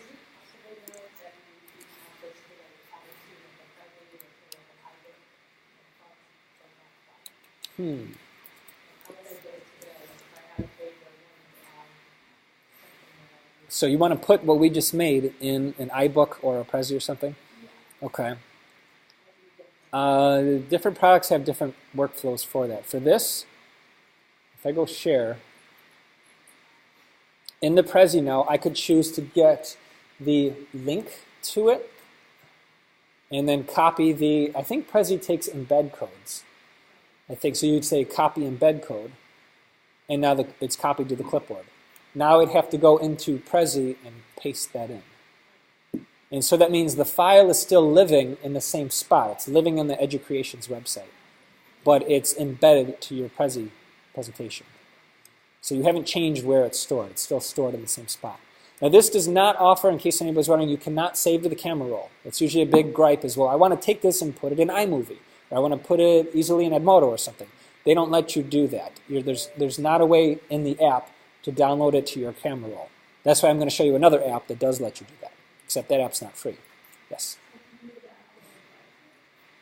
Go back. Oh, so like if I made a mistake and I want to fix it? No. There's no way to edit once it's produced, which is another reason why you might like the next app I'll show you for $3, because that one you could go back and make changes. The what? Oh, in the one I just did? Oh, okay, yeah, okay, good, yeah. I'm not focused on the content, I'm focused on the process. Yeah, you're right, I did make a mistake. So in that case, scrap it and make another one. That's what I would do, yeah. And that's why we keep them short, so that you're not like, oh man, that was a 10-minute video I just made. That's why you just keep them really short. So this one you cannot save to the camera roll, which is one of the big complaints. However, what's nice about EduCreations is you can make these on the iPad, and you can make them on the desktop, believe it or not. And if those of you have smart boards where you can write with your finger on in place of a mouse, you can go to educreations.com and you can make them there. So in this case, you don't need an iPad. You could make it with your mouse or with your finger on a smart board. So it's dual platform in that sense for the creation point. You can see here's their homepage. You can look at some that have been made by people. And all the stuff that you make gets stored here. If you marked it public, it'll be accessible to the public here in their growing collection. In the back, question? Question in the back? I've used that one too.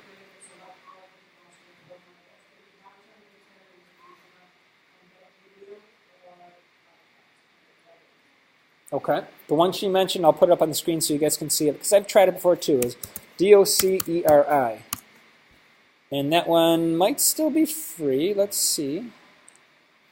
They all have their own little unique quirks about them. Doceri is nice because they have a timeline view, which you can like rewind and fast forward as you're recording, which is unique because the other ones don't have that. But if you're interested and want to check it out, Doceri, D-O-C-E-R-I, is another one. Yeah, I won't bother because it's taking a while there. But where I was going with the EduCreations one is, again, you log in here and you can see all the stuff you've made. So it's stored both from a web interface and from an app interface. So you have kind of tied into two places. Yes?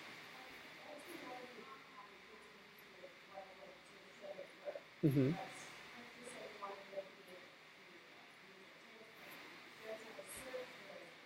Mm-hmm.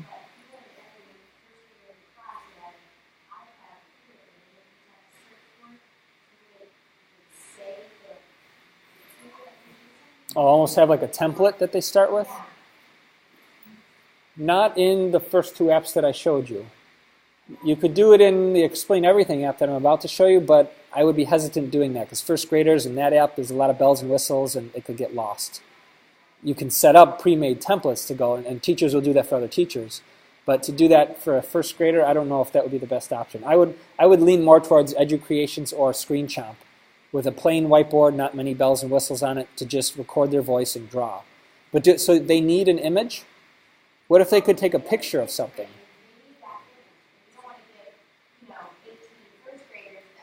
Okay.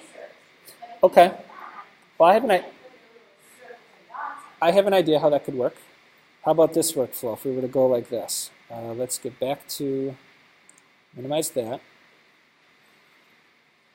Take us back to Screenchamp. Now I would need on a piece of paper that printout you just talked about. And every kid would have access to that piece of paper. So now they would go like this. Tap the bottom corner and take photo. And imagine this is that tens frame. If I'm showing in the right spot. So now they take a picture of it, use photo, and just hit done. And now imagine this is that white sheet of paper with your tens frame on it. So now the child could just hit record and do something like this. Hi, this is Johnny, and I'm going to show you the tens frame, how I count my numbers in the grid work that's already on the page. Imagine that. And whatever the case is for your math going down. So they record, blah, blah, blah, all done, stop. And now they're ready to share it with the teacher. So what they will do is hit the share button in the corner. And how are we going to get it to the teacher? We could email it, and we could have the teacher's email address already in the contacts book, so they don't have to type out the whole email address. So they would go like, so it's up there, just drew a little thing up there, so go back to my recordings. I guess there's a little waiting involved here, yeah, because we'd have to wait for that to process. But maybe what the kid would do then is hand the iPad to the next student, they do their thing, and then, so like maybe a group of 4 kids. So after the 4th kid records, it goes back to the first kid. They come back here and they load theirs up. And then they hit share, email.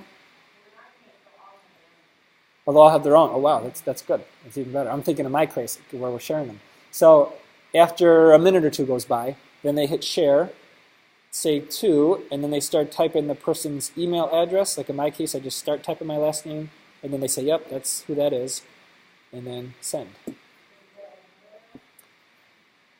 If you wanted it to go to Edmodo, the way you would do that is, okay, it would be like this. So you would now hit copy link, and it copied the link to they call it the paste board, they call it the clipboard.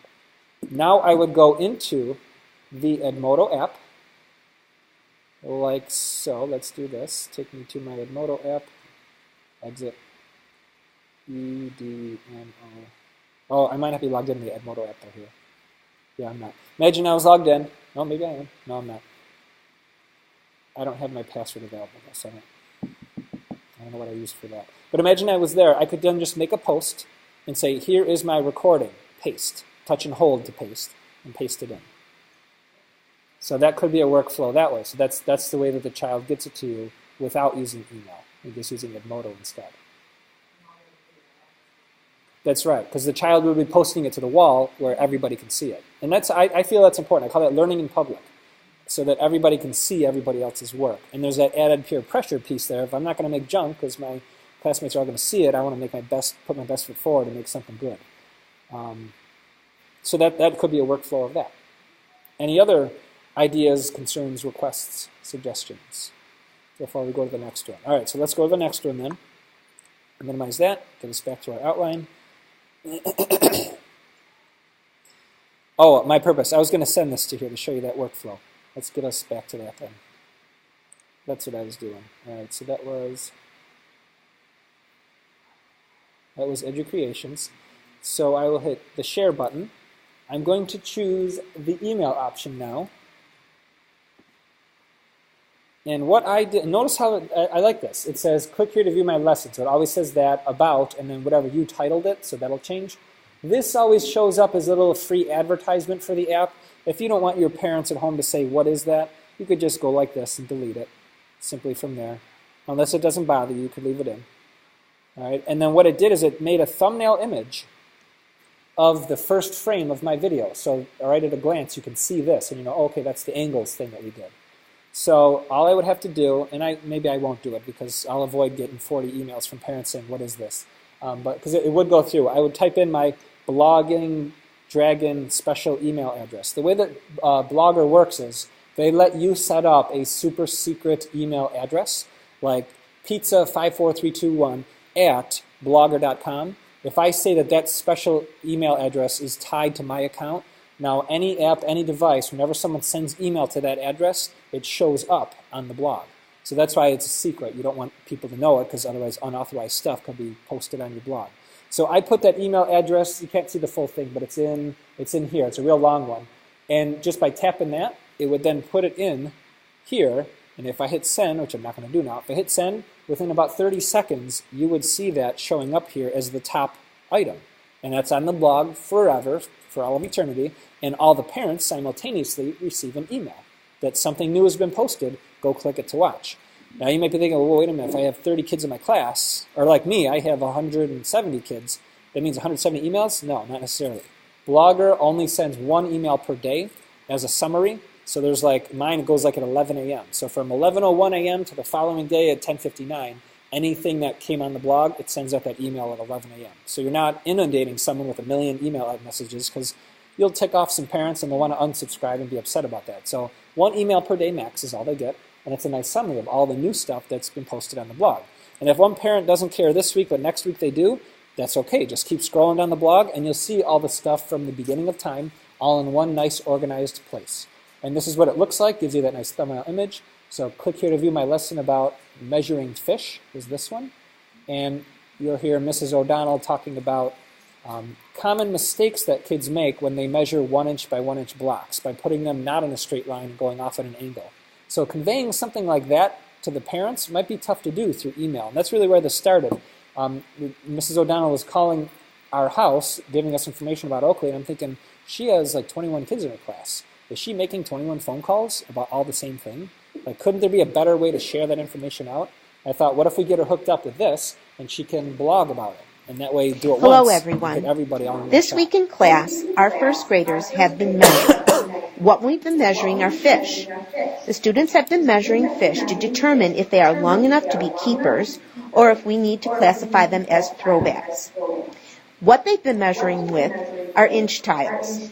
These tiles are placed across the item in a specific way to measure the length of the fish. There are I'll some just jump things. forward a little bit, and you'll see. One more thing for us to remember is that once the units of measure have been placed across the object being measured, sorry about that. Once they are have been placed across. And see, I wanted you to hear that because it's human-like. We make mistakes. We say, "Oops, that shouldn't have been there." That's okay. You can't be the teacher that says, "Nope, I got to start over," because you'll be doing this for hours trying to get it perfect. And kids do that too. I think it's a natural human instinct is that it's got to be perfect because it's recorded. So if it's not, I got to start over. And I've had kids on screencasting projects like take 2 weeks when it should have taken them 2 class periods to do it because, I messed up, I got to start over. And they literally are those perfectionists that won't let anything go through, especially if it's seen by everybody, unless it's perfect.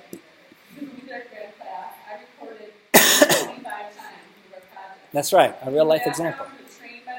Yep.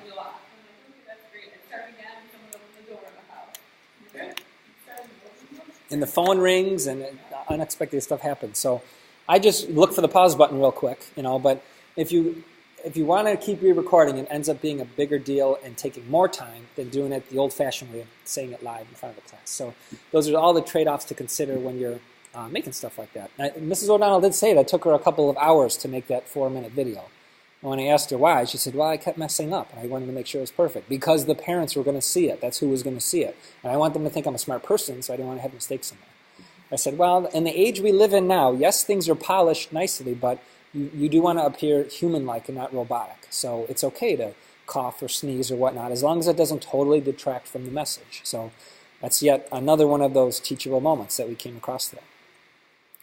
All right, the next one is, before I explain everything, I wanted to talk about Ask 3. Has anyone ever heard of Ask 3 before? This is yet another one from TechSmith that I learned about last year at this time at FETC. The guys at TechSmith just released it in a public beta. It's still available now. You can download it on the App Store, but it's one of those experimental apps that might not be there forever as they work out the bugs and figure out how it works. So what it is it's what you saw already. It's ScreenChomp, it's EduCreations, but it takes it to another level. Imagine your whole class has iPads, and only iPads because it doesn't work on Android or web-based. You now can have students making a screencast that gets put on the bulletin board. Other students can then watch that screencast. And along the timeline, they can stop it, put a little bubble, and say, I didn't understand what you meant in this part. And then everybody in the class gets a notification. It says, at the 1 minute 37 second mark, Johnny was asking why X doesn't equal Z. And then everybody in the class can look at it and say, oh, I know that answer, and they can respond back. So it's a way to do what I would call two-way screencasting. You make it for somebody, somebody makes it for you. And that response back can just simply be typing, like, I didn't understand why you used the green marker. Or it could go even further, where they make a screencast over your screencast. So that's like, when I heard that, I was like, that blew my mind. It's like, okay, so I'm watching a screencast, and I'm thinking to myself, I could explain that better. I could do that better. So I'm going to hit pause right there, the midpoint. I'm going to hit record. It loads up that existing screencast, and now I hit the record button, and I'm recording over that other person's screencast. So I could say, when Mrs. Jones was writing X equals Y, it should have been X divided by Y. So that's why a lot of you guys got confused. And then send. So now, 24/7, wherever we are, we're all on our iPads, in class or at home or wherever, we now can be communicating back and forth in this little private closed area and sending two-way screencasts to one another. So that was the idea. Now they made the app to see what people will do with it, and it's ever-changing. In fact, I think Troy, who is hopefully going to be showing up here, he's down in the TechSmith booth, this is his project. He's the project manager of this and has the say of what's going to happen with it in the future. So it won't look much different from what you're used to seeing. This is the main page where you start. If you have, and everybody needs an account, so you are going to register as an account. I think, though, they set it up where students don't need email. They just need to know the 5-digit code, which would be, like in my class, it would be that 5-digit code. So I'd give all my students that code, and that's all they need. They don't need to have an email address to use this. So let's do that, and then imagine, do I have any? Yeah, I have some sample students in there. So yeah, that's me, that's my class code. We have our sample students in here. Now as you watch them, you can star them. So if suddenly Sam Smith is doing a really good job of getting lots of stars, he goes up higher on the leaderboard. So you have gold, silver, and bronze there. So it's a little bit of a gamification process too. You know, you might say, when you watch tonight's screencast, star the one you think is the best. And you tell that to a group of 30 kids, and they're all going to vote, and it's kind of a neat thing to do. So the create area is where you create your screencasts. This is nothing new. We've been looking at it all day. Same idea, draw on here, load up images. You have some drawing features here, and the color bucket to do that, recording buttons right there. So when you're done with it, it automatically gets stored in this app online, though, in the cloud online, so that when you go to the middle one here, the bulletin board, it'll all be listed here. Now, I only did some test ones, so I don't even know if this is worth looking at. But let's see if I have any. Okay, I got something here to look at. Okay, we are now recording, and I'm going to, it says touch and hold image to edit. Touch and hold image. Okay, and it moves, got it. All right. All right, now the purpose of me showing you this is, oh, see, that's, put that out of there. There we go. At the bottom here, these are the little thought bubbles. So somewhere along the line, you might get to maybe this point in the video, and you're saying, what's that circle mean? So I hit this right there, and everyone in the class will see my comment, and they'll say, what's this for? And then send. and it posts it there. So now you see you got a little bubble there at that moment in time. And if a lot of people have the same question in the same spot, it'll actually overlap that spot right there. So you see there's a lot of icons here and a lot of overlapping. I think it even gives you a little number if there's like 20 comments in the same spot. So now someone else could come in and write back, oh, the green circle means blah, blah, blah. Or they could hit that button right there, which is how then they launch a screencast of their own. Call it a screencast response. So hi, I'm making a screencast response, and the question was, what does the circle mean? And that means that that is my son Owen, and that's his head. So if you've never seen a human head, that's what that is. And we'll hit enter, give it a title, and say my response, and done. And then, okay, so then you got to hit that arrow to make it official. So that uploads it. And notice there's a 1.0. They allow you to speed up or slow down the screencast. I'm really losing my voice now. So in some cases, people talk way too fast and you want to slow it down. Or in other cases, you're like, yeah, I got it. I want to go double speed so I can watch this video in half the time. That's kind of neat. I do that myself when I listen to podcasts because you can still understand what someone's saying at 1.5 speed and sometimes 2.0 speed.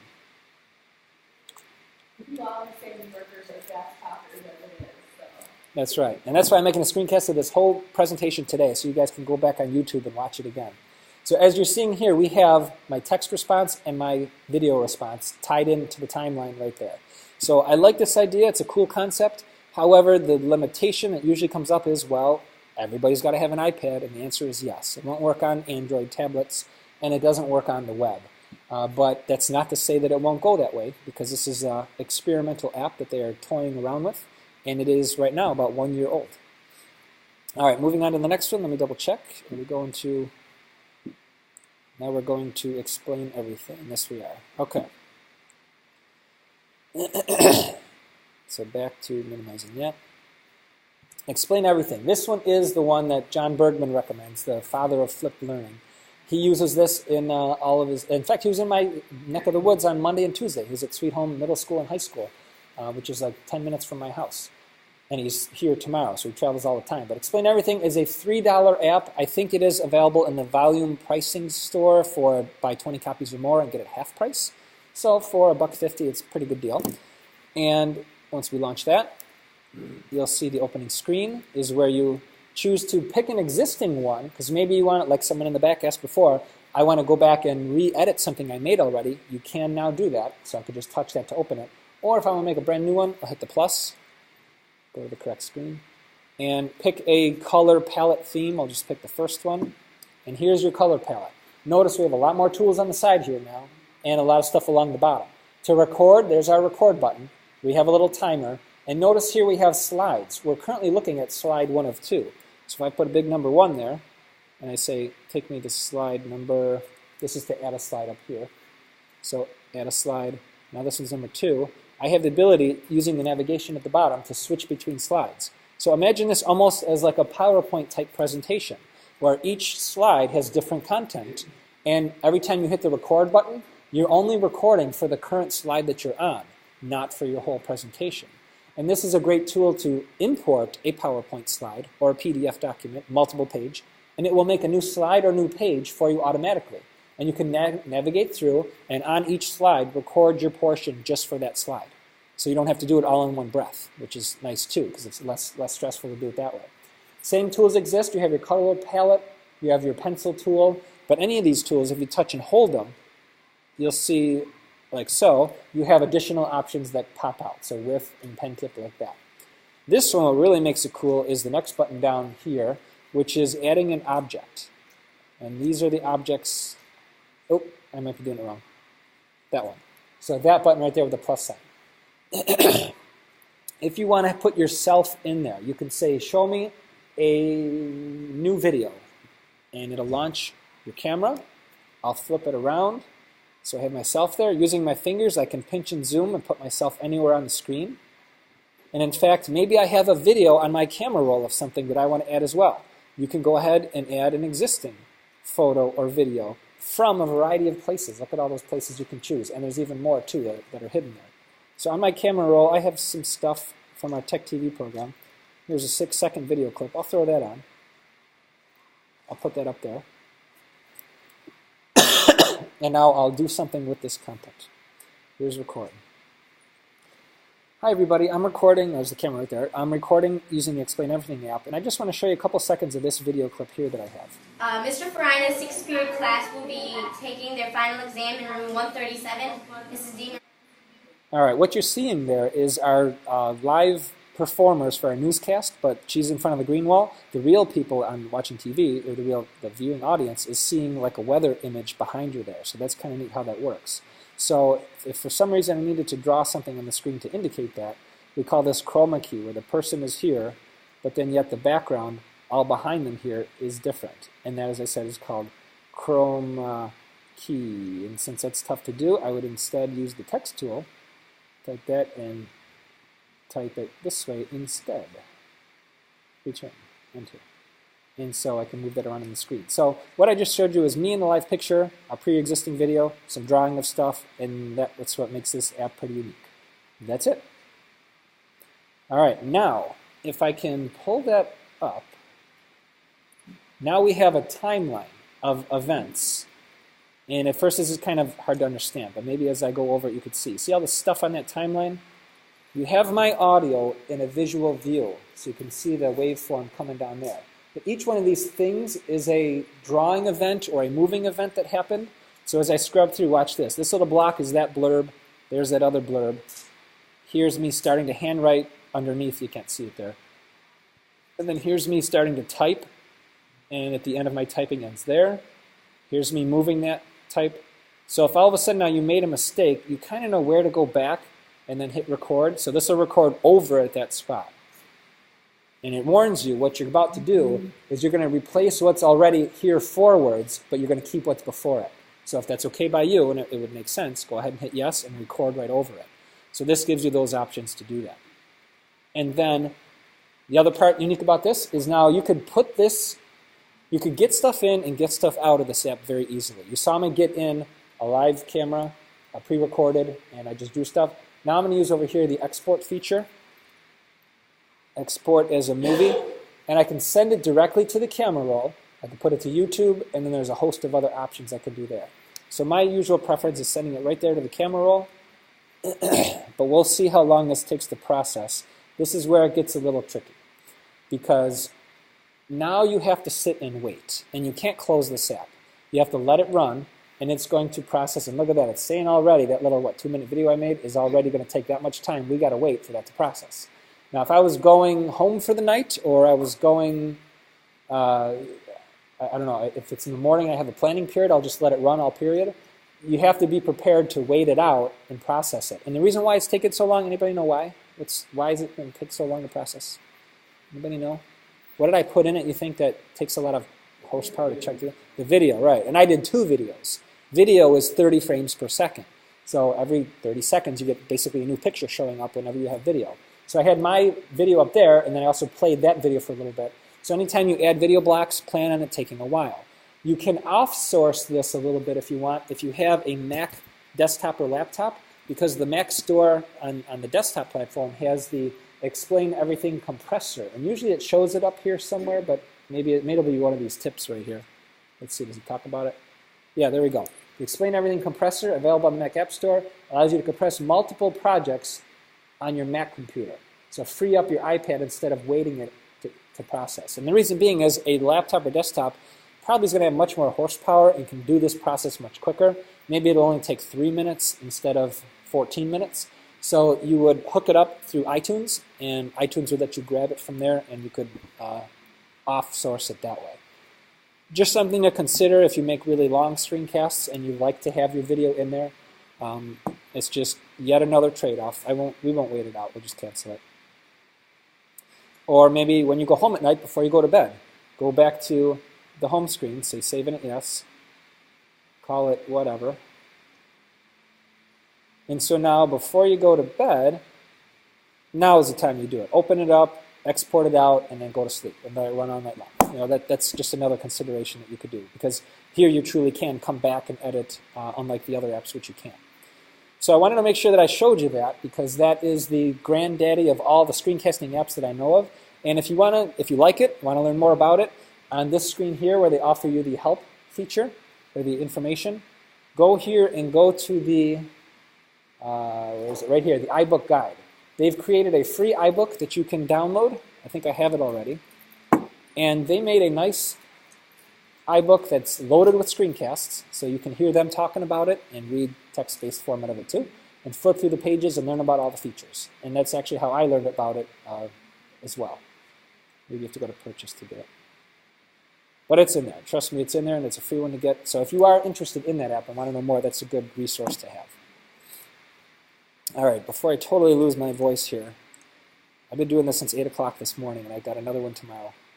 Let's go back to here and see where we're at. Now we're talking about storage. Now Coach's Eye I'm going to skip over because that is a more for, not so much screencasting, but more for telestration. If you're curious about it, imagine if you're watching a hockey game and they show the puck going in the net really slow, and they're drawing on the screen with their finger, and they're narrating and telling you what's going on. You can do all of that. That's called telestration. You can do that with the Coach's Eye app. And that one is $4.99. It's available also on Android and on Windows 8. Just recently released on Windows 8. So that one's really cross-platform, and I use that one for anything that would make more sense to explain in slow motion. I have students do things like how to properly do a push-up. So someone will film them from the side, and then the child will do a push-up, and they'll draw. Notice the straight line versus the arched line because their butt's up in the air, or they're laying down low. And then you can pinch and zoom in really close to show these are where the wrists are, and then draw a circle around the wrists or draw tension there. So there's a lot of really cool features you could do for telestration over moving video using the Coach's Eye app. So that's, in a nutshell, what that app does there. But since we're running out of time, I'm going to move on to the next thing. So storage now. We kind of talked about these already. Screencast.com is my preferred option because it's convenient. Free and paid versions exist, but there you have that one-click button, so I do recommend that. Google Drive we talked about already. If I show you, let's see, in this account, go to my Google Drive. I should have a folder in here that says TechSmith, because it makes it automatically. Yep, right there. And then any screencasts you make, they get dumped into here automatically. And how about, let's go with this one. Oh, bad example. Are these mine or are these shared with me? Let's see. Some of these might not work. Okay, this one will work. So here's what it brings up on a preview screen. I don't really like this view. I like going down to the blue open button because then it opens it in a new tab and it gives me the actual link that I can share with people. And here I could also choose to share this with certain individuals or everybody. So all the advantages of Google Docs exist. You have your sharing capabilities, but now it is in a controllable state where you can pick and choose who gets it. There's no advertisements. There's no extra things on the side. You can go full screen nicely with it. And this is kind of two birds with one stone. It's storing my project and it's streamable at the same time. Okay, now in this step, you're going to use the built-in camera app. We call that the native app. And on iOS 7, it looks like this. But if you're using iOS 6, so this is what my students will watch when it's time to use the camera app for one of our projects, probably our Life at Amherst Middle School project. Rather than the old-fashioned way, it was me demonstrating it to all 20 kids at the same time. Some kids are like, well, why are you talking about that? I'm like 3 projects back. Another kid's like, yeah, I got it, move on, I want to get to it. So because of all those varying levels, now they watch me this way and they get that new information this way. Some kids just kind of glaze over it, some will pause it and do it along with me. Some will actually, I don't know how they do this, but they'll hit play. The older version, like and they won't even look at it. They'll just looks a little bit different. But either way, we're going to use the built-in I myself camera. couldn't do that. I need to see what you're pointing to and what you're referring to. But I guess if you're a really good auditory listener, and maybe they watched it already before, that could be another thing too, but maybe just by listening and hearing the things, that's enough for them to just do it on their own device and not even look at that screen. So you have all those options for your learners available by having the screencasts made like that. So that's what it looks like when it's stored inside of Google Drive. And then I have YouTube, of course, is an issue for schools. It's free, but school filtering issues may exist. For us, it does. Middle and high school kids cannot get onto YouTube. Some schools they can. So usually SchoolTube then is the answer. SchoolTube is a site I've been using since they started in 2007. And I think I can still claim the #1 most full account on SchoolTube. We have over like 4,000 videos there because we do our daily morning shows and pretty much every other project the kids make. That's our default place to dump them. Put them in SchoolTube. And in fact, if you go to our organization, we are that number. Everything from Amherst Middle School is listed here. There used to be a number count, but I think now we're like over 4,000 videos. and there is no limit because they haven't told me that there is. Videos can be of any length. I think your limit is the size of the actual file you upload. It can't be more than 2 gigabytes. So that could be like a whole sporting event for like 2 hours or 3 hours, and it still would fit within that size. And so we use it, as you can see, mostly for our morning newscasts, but you can keep going, load more videos, and this will go for pages here all the way back to about 2007. Big projects, little projects, they're all collected here. And the advantage of this is it's completely whitelisted on our filter. The IT staff knows that there is no rogue videos that are inappropriate that could go up here because, yes, students can upload, but their stuff doesn't go live until a teacher from your school approves it. But you might be thinking, oh my God, I got 170 kids and I got to be approving a bunch of videos. No, if you're busy, the SchoolTube staff members, they look in the queue, they'll watch them, and they'll hit approve. So if you don't get to it, someone at SchoolTube will. So that way you can guarantee that all the videos that exist across the site have all been watched by a trustworthy adult, and if there's any inappropriate things, it just doesn't get published or it gets removed instantly. And they're really growing now. It was usually like student-produced projects, but as you can see, now they have things for the flipped classroom, different content areas, school board stuff, all sorts of stuff, and they're always growing with that. And in fact, this is true. It's one of the only video sharing sites that can say that they're endorsed by NASSP and NAESP, which is the National Associations for Elementary and Secondary School Principals. So if your principal is the one that gets to make that call, you share that information with them and they can see that it's trustworthy by other administrators around the world. Yes? It's really never been good. If we need to find something, chances are, if we don't know the name of the file, you're not going to find it. We just we have our special link that takes us to all videos uploaded by us, and they're chronological. So hopefully if you did it within the past couple days, it's towards the top. But if you are looking for something older, like in fact, we did a whole bunch of Caring Messages Amherst. If I search that, I don't know what's going to come up. It may be what I need, it might not be. See, it's probably not even going to show me any. Here's one from October 4th, 2012.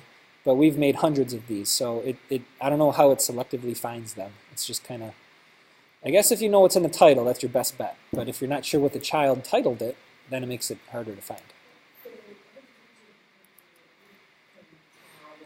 Yes, well here they have tags too, so you could search by tag.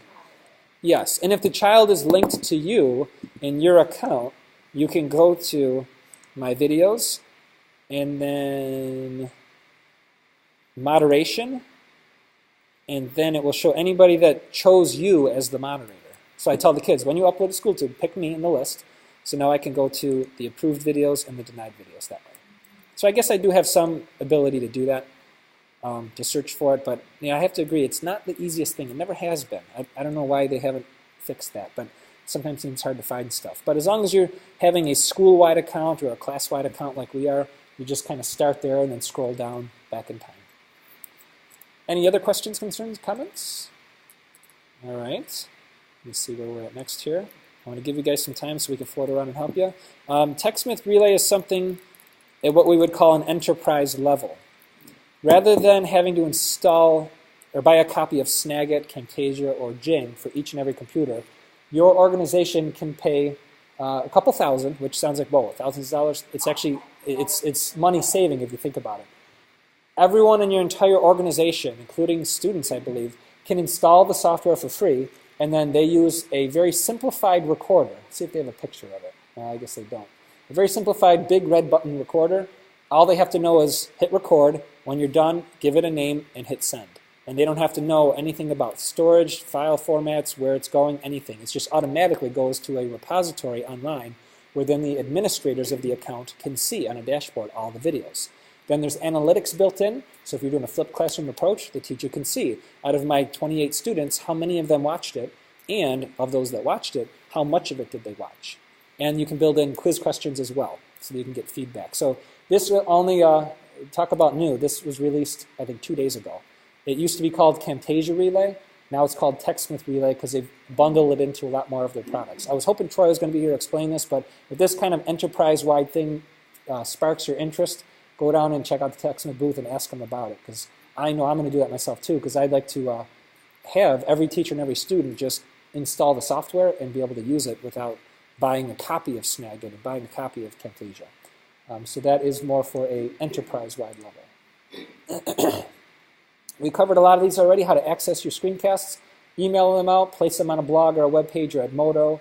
The Google Doc menu that I've shown already, right? I think we've seen my lesson plan format. Yep, this kind of format here. So these are all of my screencasts tied to there. So that's another way of getting your stuff to. I get the kids the document, and from there, all the individual videos are now accessible. And then we're on to independent work time. Any last minute questions before we go to work time? All right, we'll just kind of float around the room, help you guys. If there's any questions, we can answer those. If you want to see iPad stuff, I have to leave it plugged in up here for power so we can demonstrate there too.